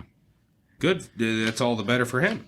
The Hayeses also hosted the first White House Easter egg roll on Easter Monday, April 22nd, 1878, which would become tradition. Some fun for the kiddies. And that's going to bring us to Reconstruction. Yeah. Let's find out what happened after this alleged compromise. Yeah. Now, Hayes' advisors told him that Northern public opinion, it's not going to sustain federal intervention in the South. But Hayes seeks assurances from Southern Democrats before acting. In South Carolina, both parties claim the governorship.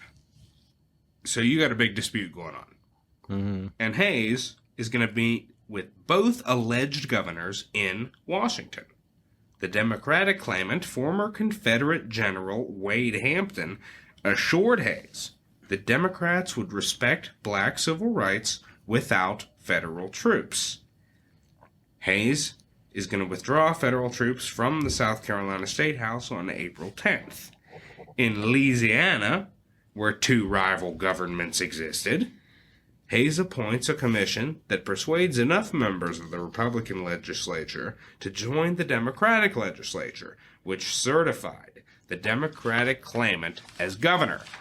Thereafter, Hayes withdraws federal troops from the Louisiana State House. This is going to lead Hayes to write in his diary, quote, I now hope for peace, and what is more important, security and prosperity for the colored people.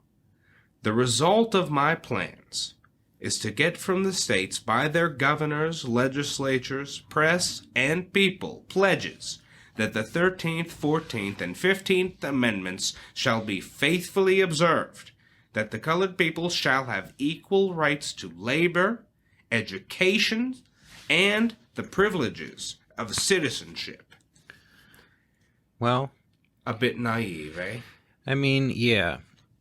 If he believed that the Democrats' word was worth anything, on this question. But he had no choice. That's naive. But yeah, I mean, he didn't really have much of a choice. He at least tried to work with the Democrats who are coming into power, at least getting them to say that they're going to do the right thing. Yeah, I guess Southern honor, not what it once was in terms of giving one's word. Yeah. But yeah, Hayes was not really having a lot of options here. President Grant had basically already signaled withdrawal of support for those Republican state governments. And, you know, more importantly, the Northern public was just ready to be done policing the South. Yeah. Yeah, they were fine fighting the Civil War and ending slavery and all this stuff, but it's basically like, when can we be done with the South? Yeah. People in the North are sick of the South being the major issue and just want to be done with it. Yeah. People are over it. Even when they wanted to end slavery and save the Union, they weren't doing it because they thought African Americans were actually equal to white people. So they don't want to continue for decades trying to make that happen at you know, gunpoint of federal troops. Yeah. They just want to be done with it, and a lot of people praised Hayes' moves. They're hopeful that there's going to be a new spirit of national reconciliation here, but a lot of radical Republicans felt that Hayes had surrendered to an unrepentant South. Ex-Senator Benjamin Wade, who had placed Hayes' name in nomination at the Republican convention, said that he felt, quote, deceived, betrayed, and even humiliated by the course he has taken. Yeah. James G. Blaine is going to point out that Louisiana's Republican gubernatorial candidate had received more votes in that state than Hayes had, and that if the Democrat had really won the governorship, then Tilden should have won the presidency. In 1878, Louisiana convicted one of the Republican vote-counting officials for allegedly tampering with the results, though the state's Supreme Court threw out the conviction. Also in 1878, House Democrats launched a committee to investigate the vote counting, which Hayes saw as a push to reverse the election results. Congress is going to pass a resolution declaring that it had no power to reverse the election results, and information came to light that Democrats, including Samuel J. Tilden's nephew, had attempted to bribe Southern vote-counting officials, though Tilden denied knowledge of the efforts. Mm-hmm. Yeah, so this is what it comes to. Like, people are almost literally trying to overturn the election. Yeah. In the middle of Hayes' presidency. He still has It's almost unthinkable. Mm-hmm. Yeah. I mean, they didn't end up getting far with it. I guess the information that Tilden's campaign had actually been trying to bribe people was really a nail in the coffin of that effort. Yeah. Yeah, and even James G. Blaine is piling on. One of the most important members of the party. Yeah, one of the most powerful Republicans. Along with Roscoe Conkling, who I think might have coined the term Rutherford, or is at least liberally using it. He's bandying it about. And that's not something you want from somebody in your own party with the power of Roscoe Conkling. Yeah, some of the major leaders of the party, not big fans of Hayes, and using this election controversy to stick it to him. Yeah. To try to diminish the power he has to oppose them. But he's going to stick to his guns, is Hayes. He is. And he's going to get down to the issue that Conkling in particular doesn't want him pursuing, and that's civil service reform. That's it. Now, this is maybe the... Well, not quite the... Well, now that Reconstruction is ending. Yeah, I suppose now that Reconstruction is ending, it is the major issue in this, the post-Civil War era. But we're talking civil service reform.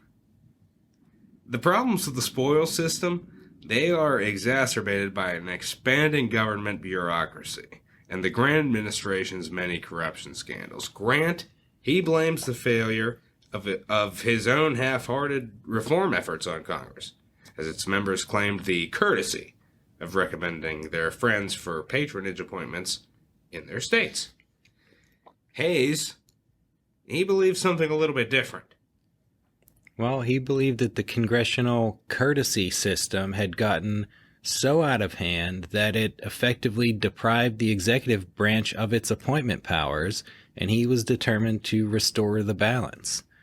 That's what Conkling and his boys really don't want to see happening, that the president will actually appoint people based maybe on merit, not based on, them being Friendship. Conkling's friends. That's how he controls the state of New York, is all of his cronies get appointments. That's it. And this threatens that kind of power. Hayes appoints a committee led by Secretary of State Everett and Interior Secretary Schertz to draft civil service rules, which are going to call for examinations and bar federal officers from participating in party organization and election campaigns, and prohibit the quote-unquote assessments by which political machines required their appointees to donate part of their salaries to the party. Yeah. Now, the most glaring spoil system concern is also the most lucrative federal appointment, the New York Custom House. And that is still under the patronage control of Senator Roscoe Conkling, despite the numerous scandals during the Grant administration. Hayes appoints a commission led by John Jay, grandson of the first Chief Justice, to investigate the New York Custom House. The Jay Commission concludes that the Custom House is bloated with unnecessary political appointees, and they recommend significant cuts. After the Collector of Customs, Conkling ally and future President Chester Alan Arthur, protests the recommendations, the Jay Commission criticizes him and recommends further reorganization. The Hayes administration hints to Arthur and other top customs officials that their resignations would be appreciated, but they refuse to resign. Hayes nominates their replacements, including Theodore Roosevelt Sr., father of the future president, but Conkling leads the Senate in stonewalling their confirmation. Yep, it's going down. And then, when Congress adjourns in July 1878, Hayes fired Arthur and other customs officials and replaced them with recess appointments. Conkling continued to stonewall, and the replacements were not confirmed until after the 1878 midterm elections, when Democrats won control of the Senate. Yeah. So Democrats win control of the Senate in the midterm elections. Yep. And that undercuts Conkling's ability to hold up Hayes's appointments, and he finally retakes control of the Customs House. Yeah. And that's some pretty, bold civil service moves. I think the rules that were adopted by the Civil Service Commission were, kind of put into practice by his administration, but they weren't made into law by Congress at this time. That's going to be an ongoing issue for future presidents, including maybe one that we just named as part of this controversy. Yeah, Arthur gets the boot. Mm-hmm. There's a Puck cartoon of Hayes giving Arthur the boot out of the Customs House. Sounds like something you'd see in the Presidential Wrestling Federation. Perhaps. But, yeah, Arthur looks done. In the meantime, we got some things going on here, and we got a pretty serious issue here in 1877 with the Great Railroad Strike. Now, railroads had cut employee wages several times in response to the Panic of 1873, And in July 1877, railroad workers in West Virginia walked off the job in protest, a strike that soon spread to other states and as many as 100,000 railroad workers, the largest strike in U.S. history at the time. Workers seized control of up to 7,000 miles of railroad tracks and shut them down. Riots erupt in Baltimore and Pittsburgh and spread to Chicago and St. Louis. At the governor's request, Hayes agrees to send federal troops to Baltimore, Pittsburgh, and Martinsburg, West Virginia. The presence of federal troops calms the situation and results in no deaths, although deaths had occurred in clashes between strikers and state militia. The railroad employees went back to work, but public opinion blamed the railroads, which were forced to raise wages and improve working conditions. Hayes is going to go on to record in his diary that the strikers, quote, "as a rule, are good men, sober, intelligent, and industrious, and that a real remedy would require judicious control of capitalists." No. He's performing pretty well in this crisis. Yeah, this was one of the first kind of labor strikes where you saw casualties. Mm-hmm.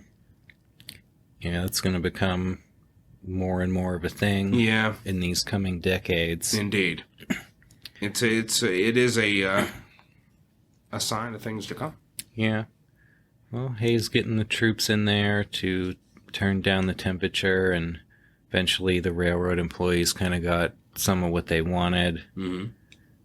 Hayes has a good opinion of them, not demonizing the strikers, but thinking they kind of had a point.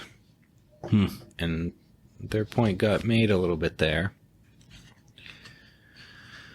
Well, speaking of the kind of economic conditions that may have led to some of that stuff, you recall the Coinage Act of 1873, which eliminated the silver dollar in order to cement a gold-backed currency, which strengthened the dollar's value but contracted the overall money supply, hurting debtors during the Depression sparked by the Panic of 1873.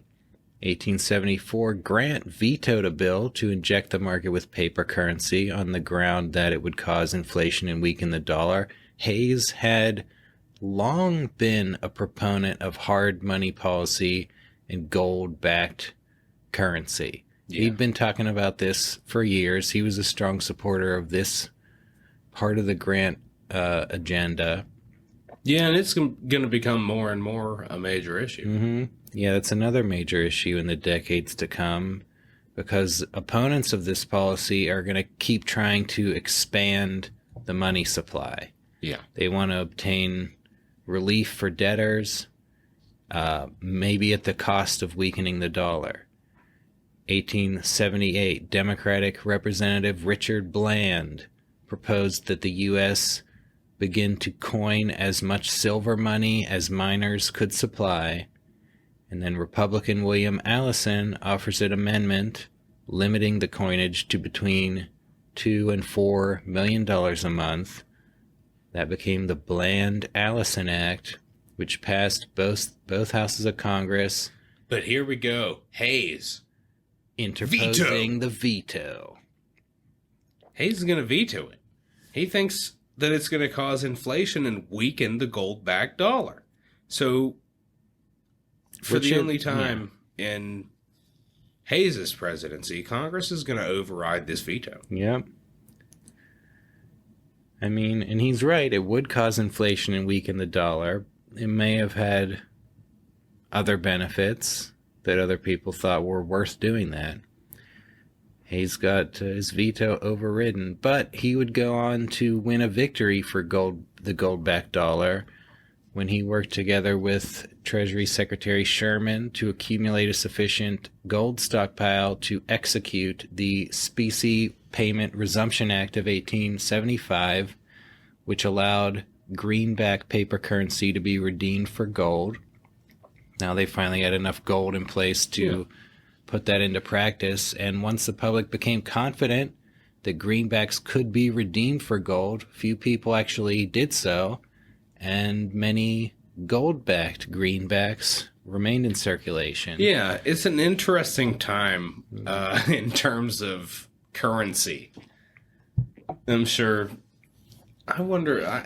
I would like to think that somebody on YouTube has done a video on the history of U.S. currency. Mm-hmm. But this is an interesting time in that regard. Also interesting. You remember that little war we had back in the 1840s with Mexico? Well, hey, they're back in the news. In 1876, General Porfirio Diaz overthrew the Mexican government in a military coup and took over the presidency, beginning a virtual dictatorship that would last for over 30 years. Finally, some change in Mexico. If we were doing the Dead Mexican Leaders podcast, this would be like episode 139. Yeah, they've had a lot of turnover and instability. Hayes' administration initially refused to recognize the Diaz regime. Meanwhile, the southwestern United States was plagued by bands of lawless marauders raiding across from the Mexican border. In 1878, Hayes authorized the U.S. Army to pursue marauders across the border into Mexico if necessary.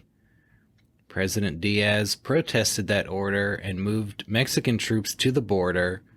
Some northern critics accused Hayes of seeking to spark a war to seize more Mexican territory and appease Southerners. Yeah, the Mexicans actually provided a recording of President Hayes that they claimed was President Hayes talking about this situation.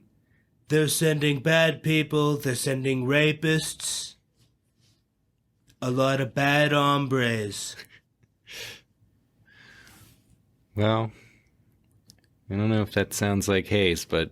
Yeah, it seems odd. It seems like it might have been a Mexican forgery, James. I don't know that that's a legitimate recording. No? We'll never know. Well, Hayes and Secretary of State Everett resolved the situation diplomatically, avoiding that war with Mexico. Instead, they agreed to recognize the Diaz government and work together with it to establish law and order in the borderlands. Yeah. Diplomatic success. Speaking of diplomacy, 1879.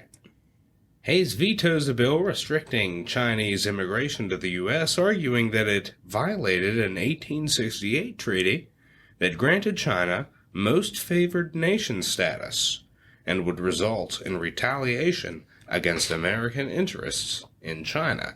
Hayes is going to appoint a diplomatic commission led by University of Michigan President James Angle, which negotiates a new treaty with China that authorizes immigration restrictions on Chinese laborers while allowing immigration of white-collar professionals. Yeah. A little bit of action in China. Yep. Hayes wanting to stick by the treaty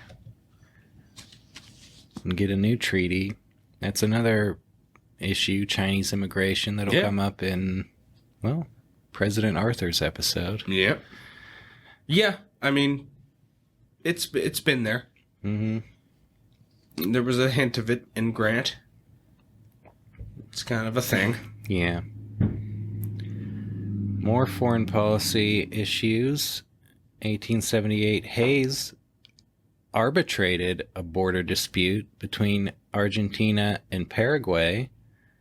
As a result, he awarded some territory to Paraguay, which showed its appreciation by naming that territory the Presidente Hayes District. Wow, there you have it. So if you're ever in Paraguay, check out the Presidente Hayes District. Or don't. We don't know what kind of area it is. Yeah, it might not be good. Or it could be great. It could be. It's hit or miss. There could be some bad hombres there, You or never know. good ones. I'm sure there's very fine people on both sides. Listen to a Paraguay history podcast to find out. That's beyond Yeah, you our gotta scope. discern. You gotta discern the truth from an international podcast. Which is going to bring us to Panama.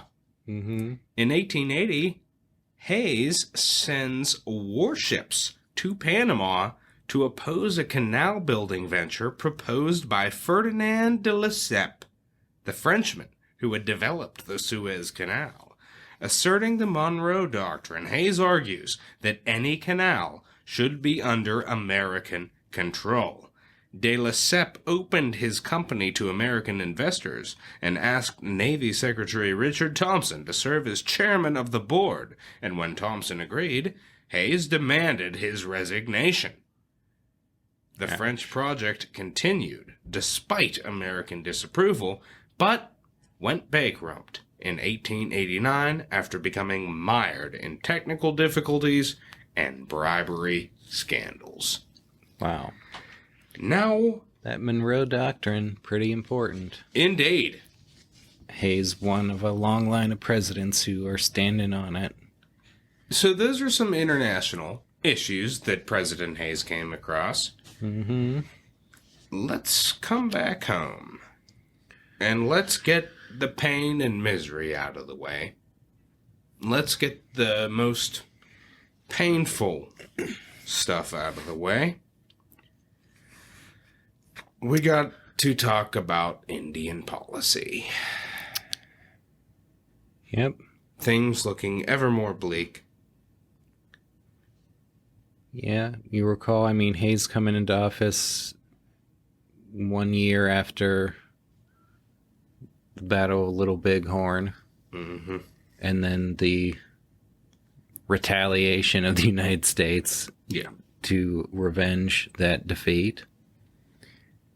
Along with a lot of other, issues, the Native Americans becoming fewer and fewer in number, and Well, yeah. It's kind of a thing of let's kill their parents and then chuck the children into schools and assimilate them. well, Hayes worked with Interior Secretary Schertz to reform the Bureau of Indian Affairs in an attempt to ensure fairness to Native Americans. He did favor increased education and the granting of individual allotments of land to Indians, policies that he believed would enable self-sufficiency, but which kind of required assimilation to white culture and often enabled Indians to be swindled out of their land by white speculators. Yeah. Well, he meant well. Well, in But- 1877, several bands of the Nez Perce tribe refused to settle on a reservation in Idaho and fight a series of engagements with the U.S. Army on a 1,000-plus mile retreat towards Sitting Bull's camp in Canada. Over 400 Nez Perce under Chief Joseph were captured and eventually placed on reservations. At the formal surrender, Chief Joseph said, quote, "I am tired. My heart is sick and sad. From where the sun now stands, I will fight no more forever."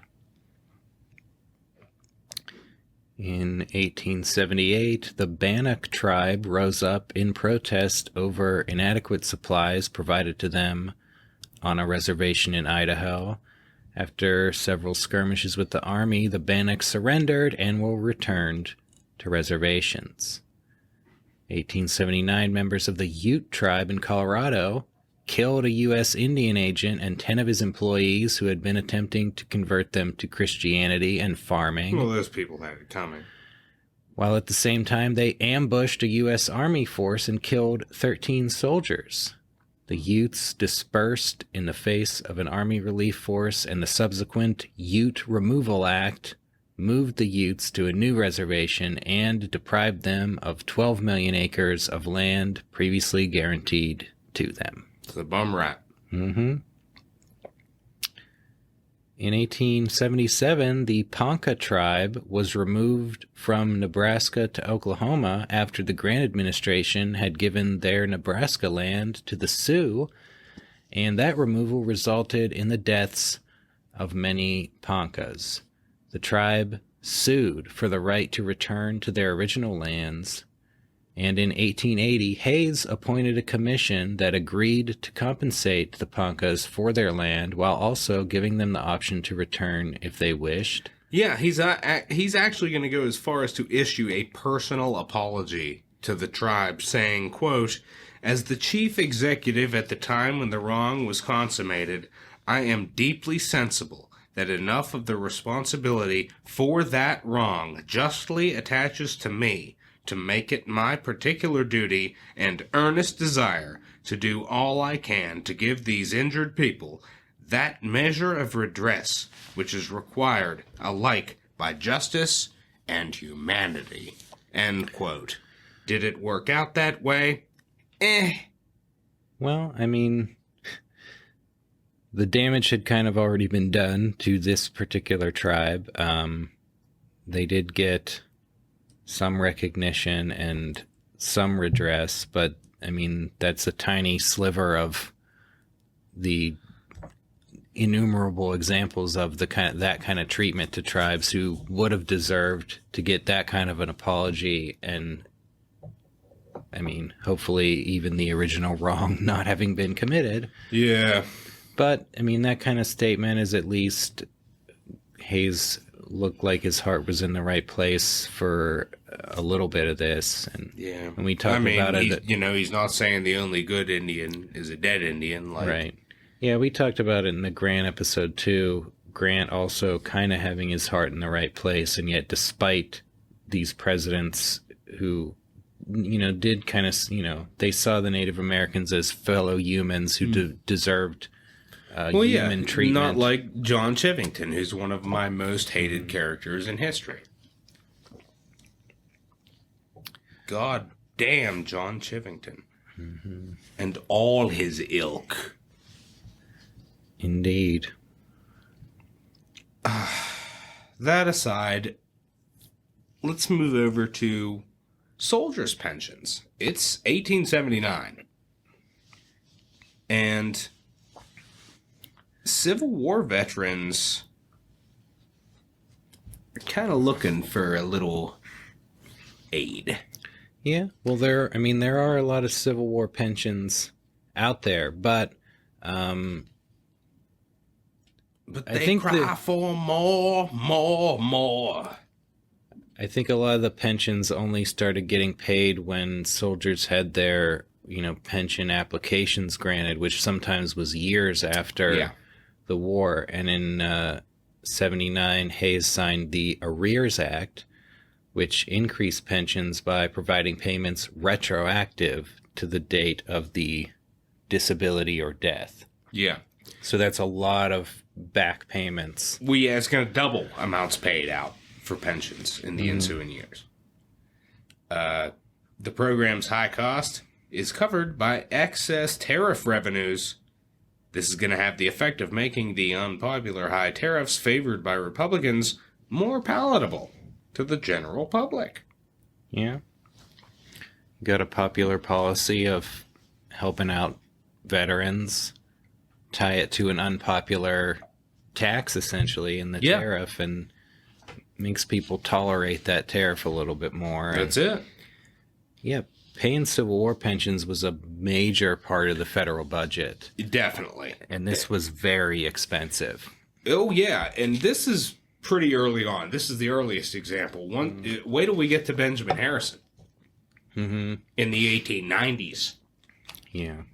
Well, hey, here's a little bit more of Southern issues rearing their head again. Yeah. March 4th, 1879. The 45th Congress adjourned without having passed a number of routine appropriation bills because House Democrats had inserted provisos into the appropriation bills that would repeal laws calling for federal election supervision and enabling the federal government to enforce the 14th and 15th Amendments in the South. Yeah.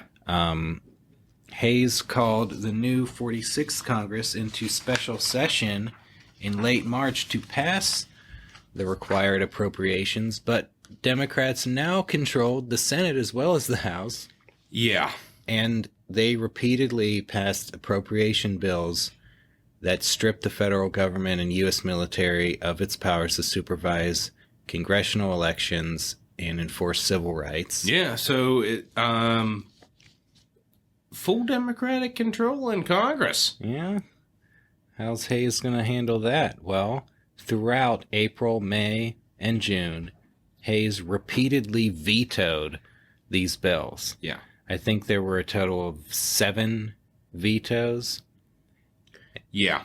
And he said, quote, under the sweeping terms of one of these bills, the national government is effectively shut out from the exercise of the right and from the discharge of the imperative duty to use its whole executive power whenever required for the enforcement of its laws at the places and times when and where its elections are held. Yeah. And now Hayes's vetoes are very popular in the North, and finally other members of his party, the Republicans, are going to rally around him here. Yeah. And Congress is not going to be able to override these vetoes. That's right. And in late June, he signs an appropriations bill that doesn't include any of the offensive provisions. The following year, Congress is going to pass appropriations bills that attempt to withhold pay from federal marshals for their election supervision duties. And Hayes, again, he vetoes it. Yeah. Yeah, Hayes really, he won this showdown with the Democratic Congress. They're holding the federal budget, normal appropriations hostage to this, and he didn't cave. He kept up the vetoes until Congress caved, and they passed their normal appropriations without this stuff in it. And he takes a tough stand. Mm-hmm. He really does. And he kind of wins out. Yeah, this was a big victory for him, and especially for the Republican Party, which had been very splintered for a long time, back into the Grant administration and into the Hayes administration with Conkling and Blaine and different people not being on board with Hayes. This is something they can all get on board with. Right.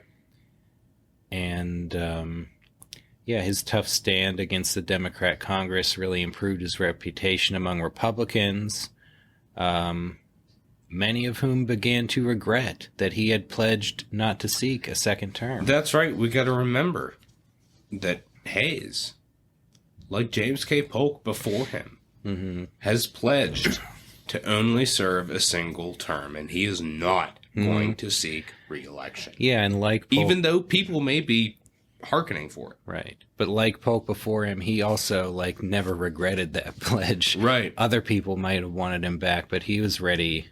He's ready to give up the burden of the presidency. He refused to be considered as a candidate. He favored Treasury Secretary Sherman for the 1880 Republican nomination, but he was satisfied when another fellow Ohioan, James Garfield, was chosen as a compromise candidate, defeating Roscoe Conkling's effort to install Ulysses Grant in a third term. Yeah, and we're going to talk all about this in the next episode. Maybe the most fascinating Republican convention in history was 1880. Yeah, Hayes. What a story. Hayes and Garfield had occasionally clashed, but Hayes considered Garfield's nomination a victory of his own efforts to advance civil service reform and reclaim the Republican Party from the corruption of the spoils system. That's it. Yeah. Hayes is not disappointed. Polk was disappointed. You know? Polk was like, I am only going to serve one term. Mm-hmm. And then the Democrats can't rally it. It goes to Taylor, and Polk is aghast. Hayes, he's good. He's good with Garfield. Yeah. So he at least got to have that, as well as, he'll actually get to enjoy a retirement. Yeah, well, But Hayes, before that time, he's going to take a bit of a victory lap. he is. He Hayes- traveled pretty extensively as president. Yeah, let's talk about this. Hayes, even before he was president, he was traveling like all over the place. Yeah. I think he's taken full advantage of railroads. That's it. Railroads things are pretty much set up, not completely, but enough so that you could really travel the United States. Yeah, prior to this era, Grant travel laid was the golden spike to complete the Transcontinental Railroad. You could go all over. and Hayes definitely did. Besides multiple trips home to Ohio, just in the first half of his term, he went to New England, to the South, the Midwest. He visited Gettysburg, West Point, Mount Vernon. Second half of his term, he went to Michigan, Indiana, Illinois, Kansas, New York, Philadelphia. And then August 1880, he embarked on an extensive Western tour, which took First him, of its kind. yeah, took him from Chicago across the Rocky Mountains to Wyoming, Utah, and Nevada, and he became the first president to visit the Pacific Coast, going to Sacramento, San Francisco, Portland, and Seattle. Gave a lot of speeches before some enthusiastic crowds, received a lot of good press coverage, and returned home to Ohio just in time to vote in the presidential election. Yeah. Here's a guy that probably could have been reelected. Yeah, I mean, things are picking up for him on the back end of his presidency. It really seems that they are. Well, he wasn't on the ballot, but James Garfield was, and Garfield won not only the Electoral College, but also the popular vote. And Yep. Republicans take back control of both houses of Congress. A huge victory. A red wave. Indeed. Hayes saw these election victories as an endorsement of his administration and a vindication It's vindication. of his efforts to rehabilitate the Republican Party. And He people came saw in- it in need of that. Yeah. Because we talked about the scandals of Grant's administration. Yeah. The new Republican Party. The party of Lincoln. Grant is the follow-up. You can't count Andy Johnson. And with the corruption in Grant's administration, people may be wondering, is the Republican Party going to last? Yeah, this party Could was... this splinter off like the Whigs? Could this become something else? Is this going to die? Yeah, it was mired in Hayes scandal. comes in and does a pretty stand-up job. Yeah. The Republican Party was divided. It was mired in scandals. You know, even in 1872, there was a liberal Republican splinter from the party.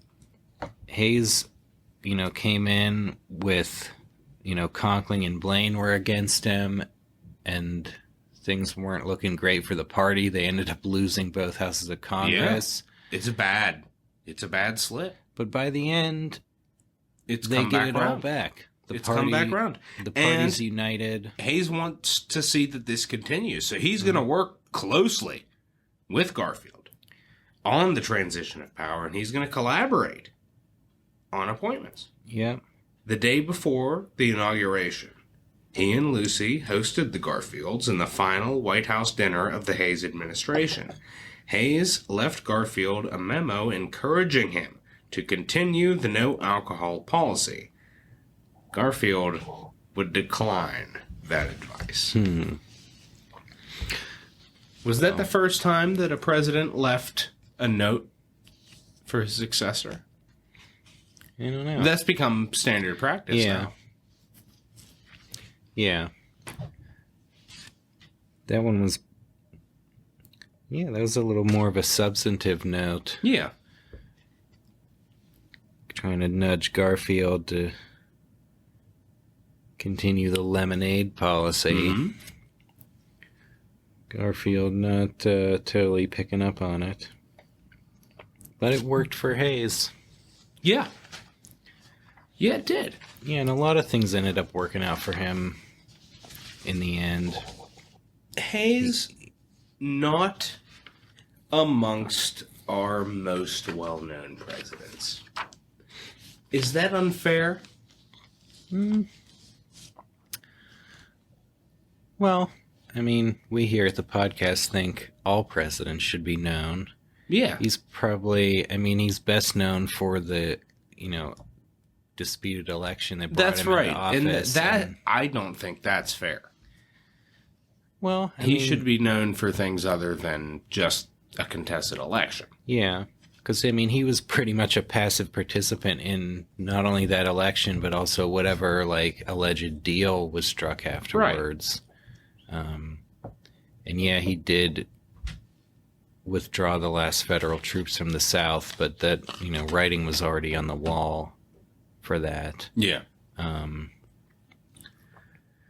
But regardless of how things played out, it looks like his heart's in the right place. Mm-hmm. We could give him that. Yeah. His civil rights measures, maybe they didn't amount to too much. But his head was in the right place. Mm-hmm. Yeah, he wasn't the one saying, hey, we need to end Reconstruction and abandon African Americans to racist Southerners. Yeah. But that was what basically public opinion demanded at the time. Yeah. If everyone was like Hayes, there would have been more willpower to do something about it. And I think we'll hear more about that in the next episode. Yeah. With Garfield's attitude on people of color. Mm-hmm. Yeah, Hayes kind of came in at a bad, moment for him to get blamed for some things. It was a rough time. Not that, I mean, giving up on Reconstruction is something that the country did as a whole. It's definitely not something Hayes kind of chose or promoted over. I mean, we can't deny that the withdrawal of federal troops in the South damned people of color to decades of Jim Crow laws and horrible racist bullshit. Mm-hmm. That's history. Yeah. However, that's something the whole country bears responsibility for. Yeah. And the northern public. I mean, and obviously the southern public, which is the most directly doing it. Yeah. But I mean, maybe it was naive of Hayes to think that withdrawing troops could put an end to it. Well, I mean, it at least, it ended the phase But where... I don't think his thoughts were malicious, No. I mean, I think he really did, and we just quoted, a little bit of what he said, but I think he kind of went on believing that things were working out a little bit better than they were. Yeah. I guess, underestimating how bad white Southerners could be. Yeah. Well, and I mean, we haven't seen anything yet. No. This is going to go on for a long time. Yeah, and that's kind of the most well-known issue of Hayes's presidency. Yeah. But a lot of other things going on. He was just generally pretty, competent and solid and... Yeah. He's moderate and kind of very responsible, kind of upstanding guy, stood up to some members of his own party. Mm-hmm. Really, by the end, was looking pretty good. Yeah. I mean, not too bad. Mm-hmm. Did probably as well as anybody could have done at the time. Well, what the Republican Party needed was somebody to reaffirm that they were a legitimate force and not a corrupt band. And Hayes did that. Mm-hmm. I think he kind of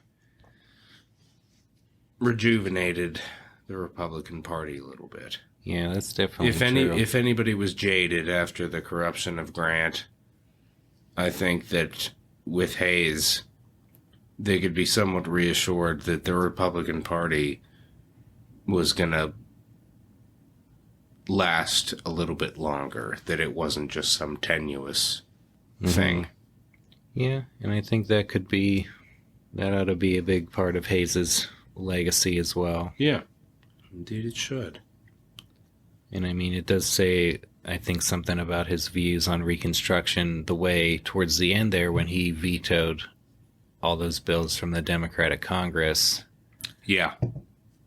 And had his own party to back him up then, what he could do when he had the power and the support to do something. He did. He didn't give in to Democrats there. Yeah, I mean, he could be an interesting what if, in a sense. You know, because by the end, he probably could have been handily reelected. Yeah. There's a chance. Yeah, he probably could have been. In a way, like naming Garfield is like naming as close as you can get to Hayes, kind of. Yeah. He's also from Ohio. He's got the civil service background. Mm-hmm. And that's why I think Hayes really took Garfield's election as a victory for himself personally. Yeah. Probably he viewed it as even better than winning his own second term because he got to be vindicated and also didn't have to stick around. So, Hayes ends the presidency on a pretty fair note. Mm-hmm. And now he's ready to retire to post-presidential life. And we're going to find out what all Rutherford Hayes got himself into post-presidency. After this, a word from our sponsors. Thanks for listening.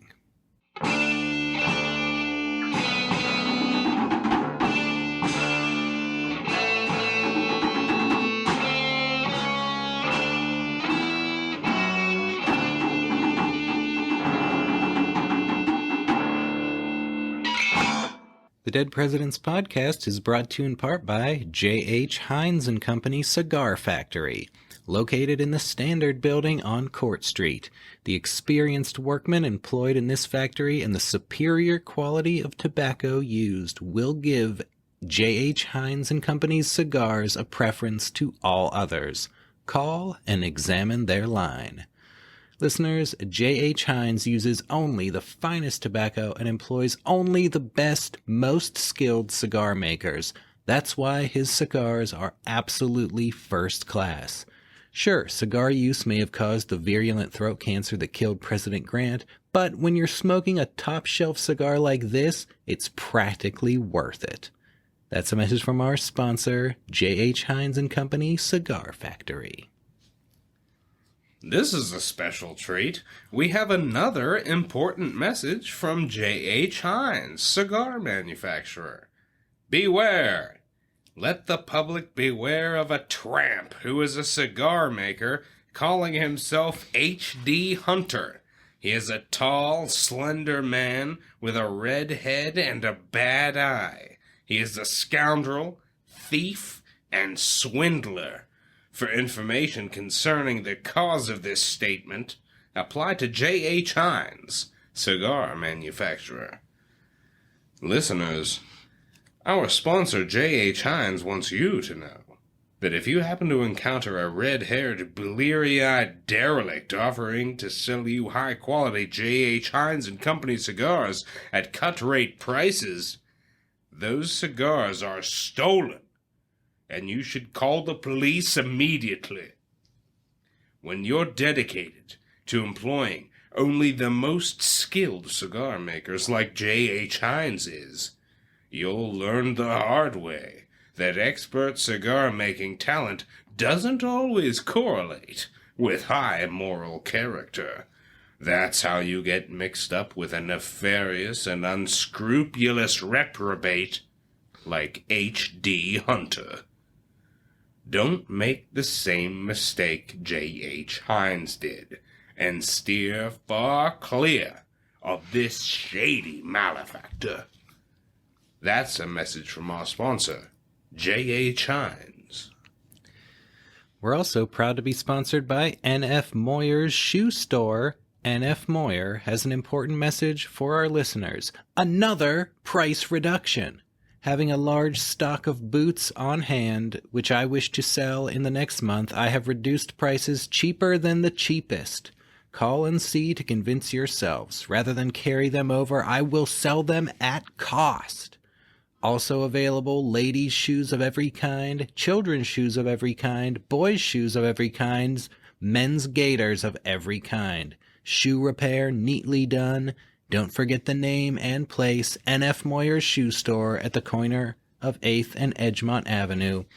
Listeners, if N.F. Moyer's prices were any lower, he'd be paying you to take these boots off his hands. With a shoe store like N.F. Moyer's, you have no excuse to be walking around in those raggedy old ratchet-ass shoes. People will stop snickering behind your back at your dilapidated footwear just as soon as you pay a visit to N.F. Moyer's. Upgrade your shoe game without breaking the bank. That's a message from our sponsor, N.F. Moyer's Shoe Store.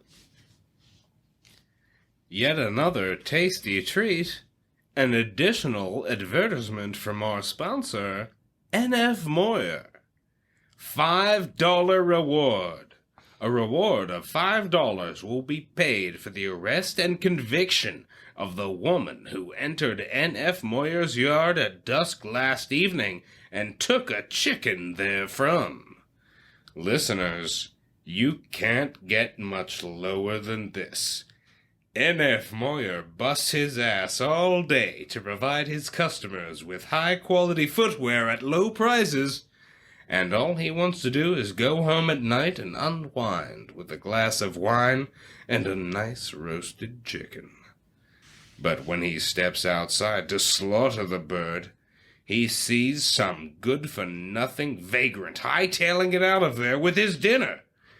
If you have any information that will help police catch the pilfering broad responsible for this heinous misdemeanor, there's $5 in it for you.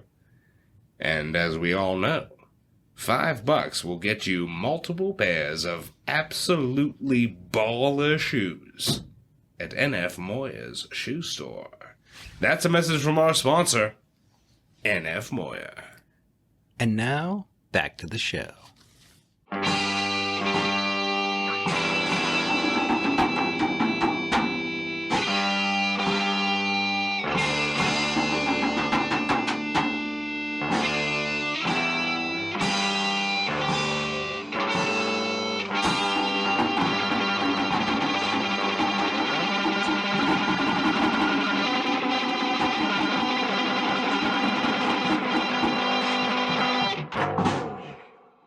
And we're back. Ready to dive into the post-presidential life of Rutherford B. Hayes.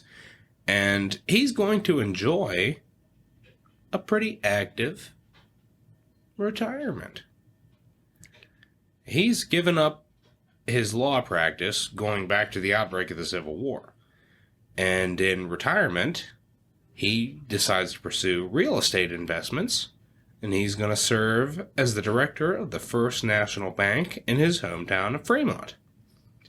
He continually renovates and enlarges his Spiegel Grove estate, completing a 5,000-book library and installing a newly invested telephone. Hayes actually the first president to use the telephone. Actually, he was the first person to use the telephone. Oh, yeah? The first experimental test, the first successful test was with Alexander Graham Bell and Rutherford Hayes. at the White House, and Alexander Graham Bell called the White House. It was there was literally the only two numbers in existence at the time. And Alexander Graham Bell dials in the White House, and Hayes picks it up, and they actually have the first telephone conversation ever. Nice. And I believe it went something like this. Sup? Nothing. Sup? Not much. What you doing? Nothing. What you doing? Not much. An historic conversation. What was Hayes' phone number? 2. I didn't. I should have looked it up. Well, other than that, Hayes and Lucy continued to travel extensively in his retirement and also spent time with their children. We had mentioned earlier the 3 of his children who died young. How about the 5 that survived? Yeah. Their eldest son, Burchard Hayes, was a prominent attorney in Toledo. Webb Hayes co-founded a successful battery manufacturing company in Cleveland and would go on to win the Congressional Medal of Honor for his service in the Philippines during the Spanish-American War. Rutherford P. Hayes became a bank executive in Fremont. Scott Hayes attended Cornell University during Hayes' retirement, later served as an executive in a series of corporations. And their only daughter, Fannie Hayes, was also still in school during Hayes' retirement. She later worked with inmates at a women's prison, married a naval officer, had 1 son, got divorced, and traveled extensively. Yeah. The Hayes clan? Yep. Not doing too badly for themselves. Yeah, pretty successful. In terms of his post-presidential public life, Hayes is active in many organizations during his retirement. He's president of both the Regimental Association of the 23rd Ohio Volunteer Infantry and the Society of the Army of West Virginia. He also belongs to the Grand Army of the Republic and the Military Order of the Loyal Legion of the United States. He serves as president of the National Prison Reform Association, attending meetings and giving speeches in many states on the issue of improving prison conditions. Hayes gets deeply involved in education, and he serves on several boards of trustees, including the Ohio State University, Ohio Wesleyan University, Western Reserve University, Green Springs Academy, and the Peabody Education Fund.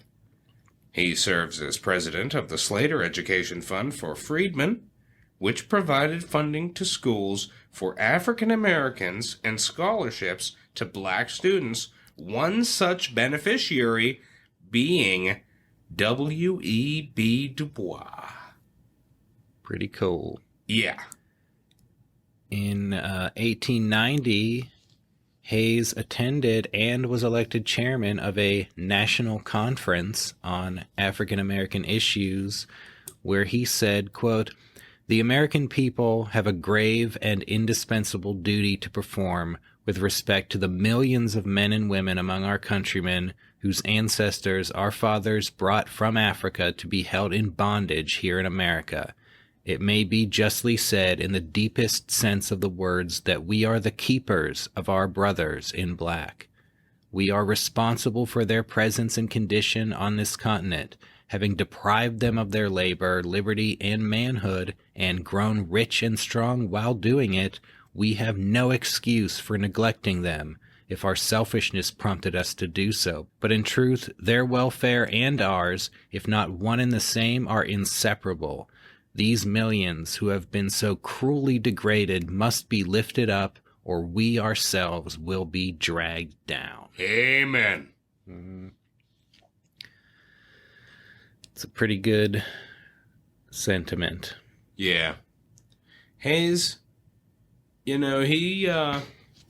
putting himself on the right side of history. Yeah.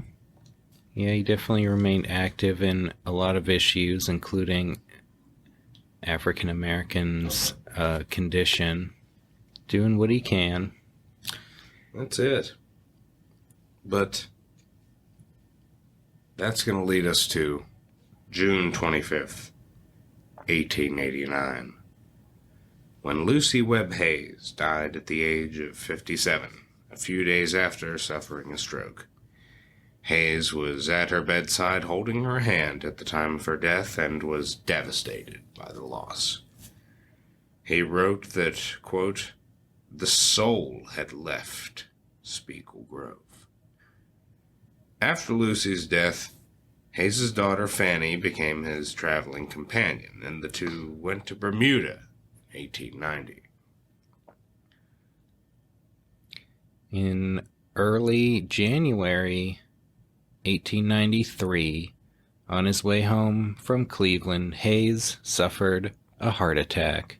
Yeah, he was at a railroad station, and he had a heart attack, and they got him off the train, took him home.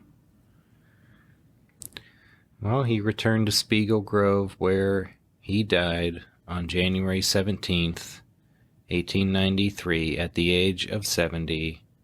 His last words were, quote, "I know that I am going where Lucy is."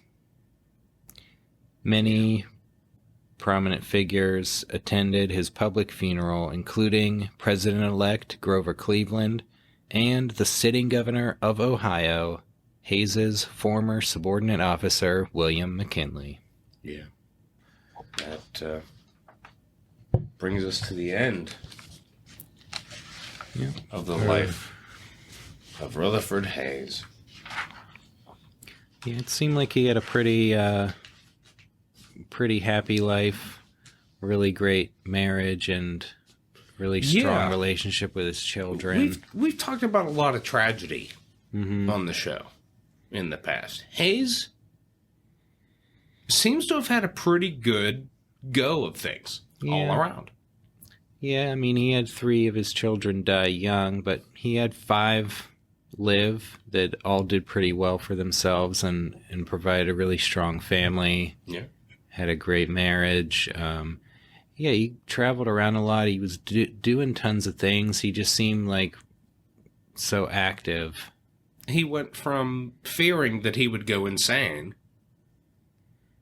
to throwing himself into his work. Mm-hmm.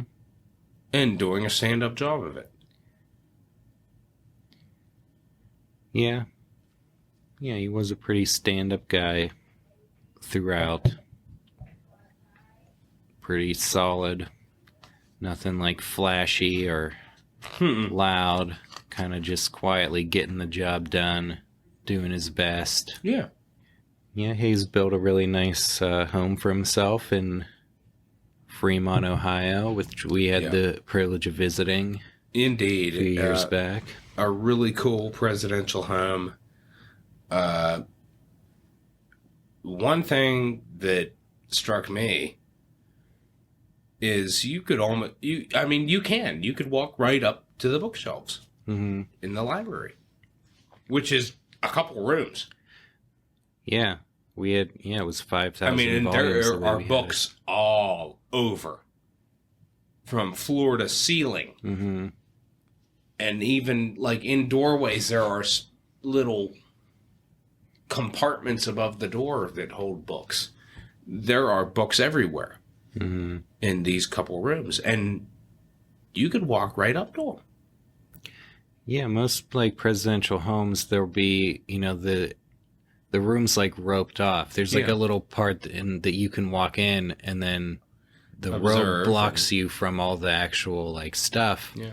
But the Hayes home was really open. Very much. You could walk right up to. I think things. that's the only one that I could think of where you could just kind of walk right up to the things. Mm-hmm. You don't touch them.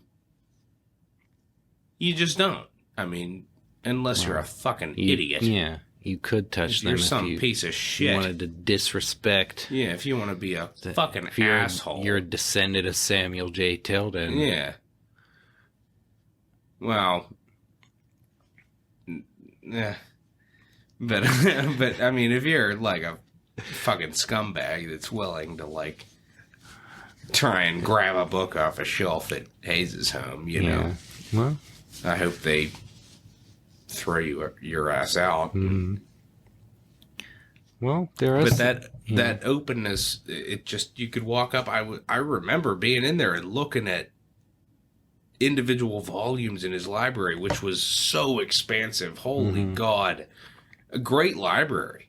You know, I mean, it wasn't JQA's, you know, but pretty impressive. Yeah.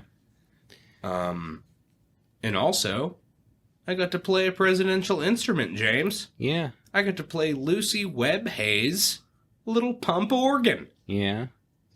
Another presidential instrument that you could play after, Yep. is it Abigail? Yeah, Fillmore's. Abigail Fillmore. You got to play her little piano. And got to play Lucy Hayes' pump organ. Which makes me a bad man. As if you didn't know it already, baby. Yep. He's also buried at the house. Yep, that's true. You can, I mean, it's, you know, a short little walk to their final resting place.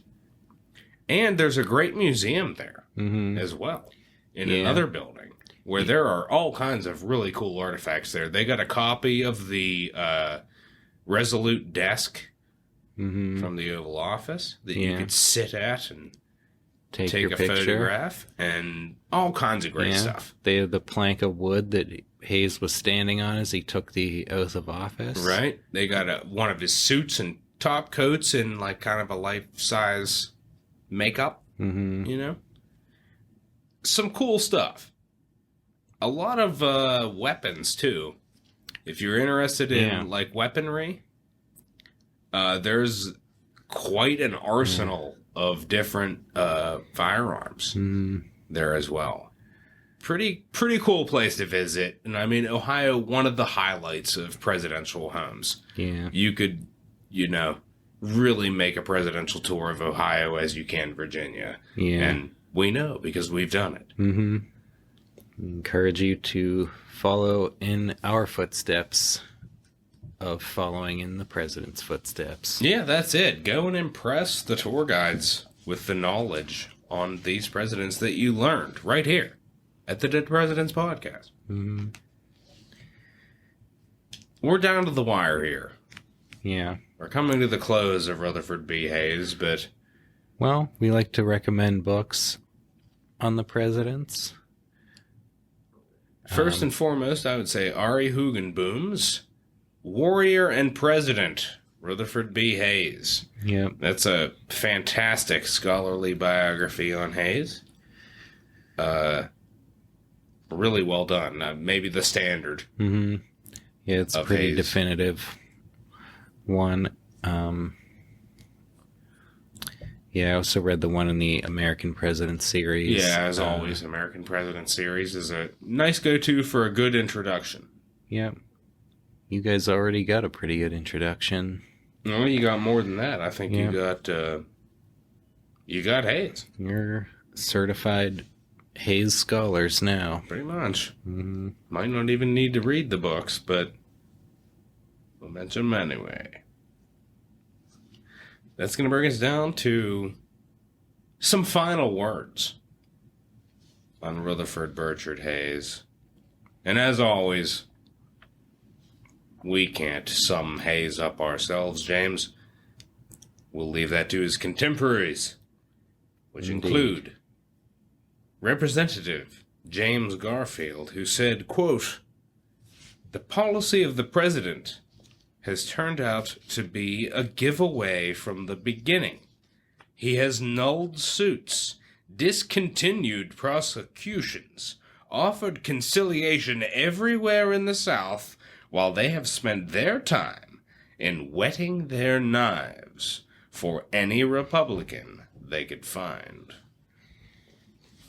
Wow. It's Representative Garfield. Although by the end, Hayes would consider that man's election as president to be his own personal vindication. That's it. So, we also have Carl Schurz, Interior Secretary under Hayes, who said President Hayes stood firmly on his principles. The Southern policy was maintained, the resumption of specie payments successfully effected, and the financial honor of the country preserved. It is true that the practical reform of the civil service fell short of the original program, but considering that his predecessor had abandoned the whole system, that President Hayes and the departments under him had to work without any appropriations for the purpose and were at every step obstructed and assailed by a hostile Congress, it is remarkable that so much of permanent value was accomplished. He's saying that in 1893. Yep. In 1902, Professor Woodrow Wilson had this to say about Rutherford Hayes. Quote, Mr. Hayes had as little political authority as Mr. Johnson had had. He had no real hold upon the country. His amiable character, his lack of party heat, his conciliatory attitude towards the South alienated, rather than attracted, the members of his party in Congress. The Democrats did not like him because he seemed incapable of frank, consistent action. That was words from, quote, historian Woodrow Wilson. Yep. 1902. Last but not least, We have President Benjamin Harrison, who said in 1893 upon Hayes's death, quote, he was a patriotic citizen, a lover of the flag and of our free institutions, an industrious and conscientious civil officer, a soldier of dauntless courage, a loyal comrade and friend, a sympathetic and helpful neighbor, and the honored head of a happy Christian home. He has steadily grown in the public esteem, and the impartial historian will not fail to recognize the conscientiousness, the manliness, and the courage that so strongly characterized his whole public career. there you have it. Rutherford Burchard Hayes. A life. A full life. Indeed. And as always, we want to leave the final sound on Rutherford Hayes as his wax cylinder, unfortunately, no longer exists. Rutherford Hayes, we should say, the first president to actually have his voice recorded for posterity on a wax cylinder. However, after a playback, it destroyed itself, so we can never know what Rutherford Hayes sounds like. However, we can hear a sound that sums up Rutherford Hayes, thanks to your favorite band and ours, the Constitutionalists. Here are the Constitutionalists with Rutherford B. Hayes.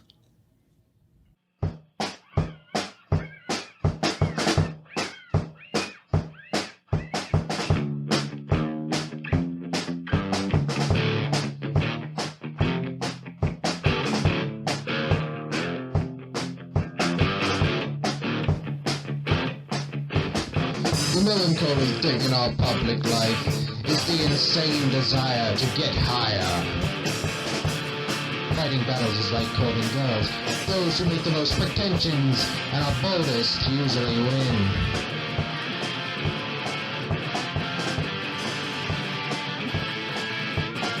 For honest merit to succeed amid the tricks and intrigues which are now so lamentably common, I know is difficult.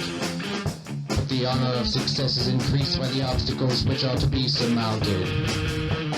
Let me triumph as a man, or not at all.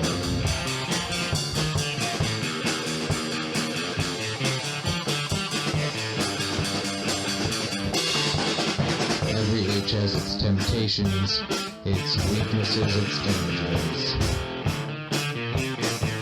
rises along with the snobbish and the sordid. Conscience is the authentic voice of God to you.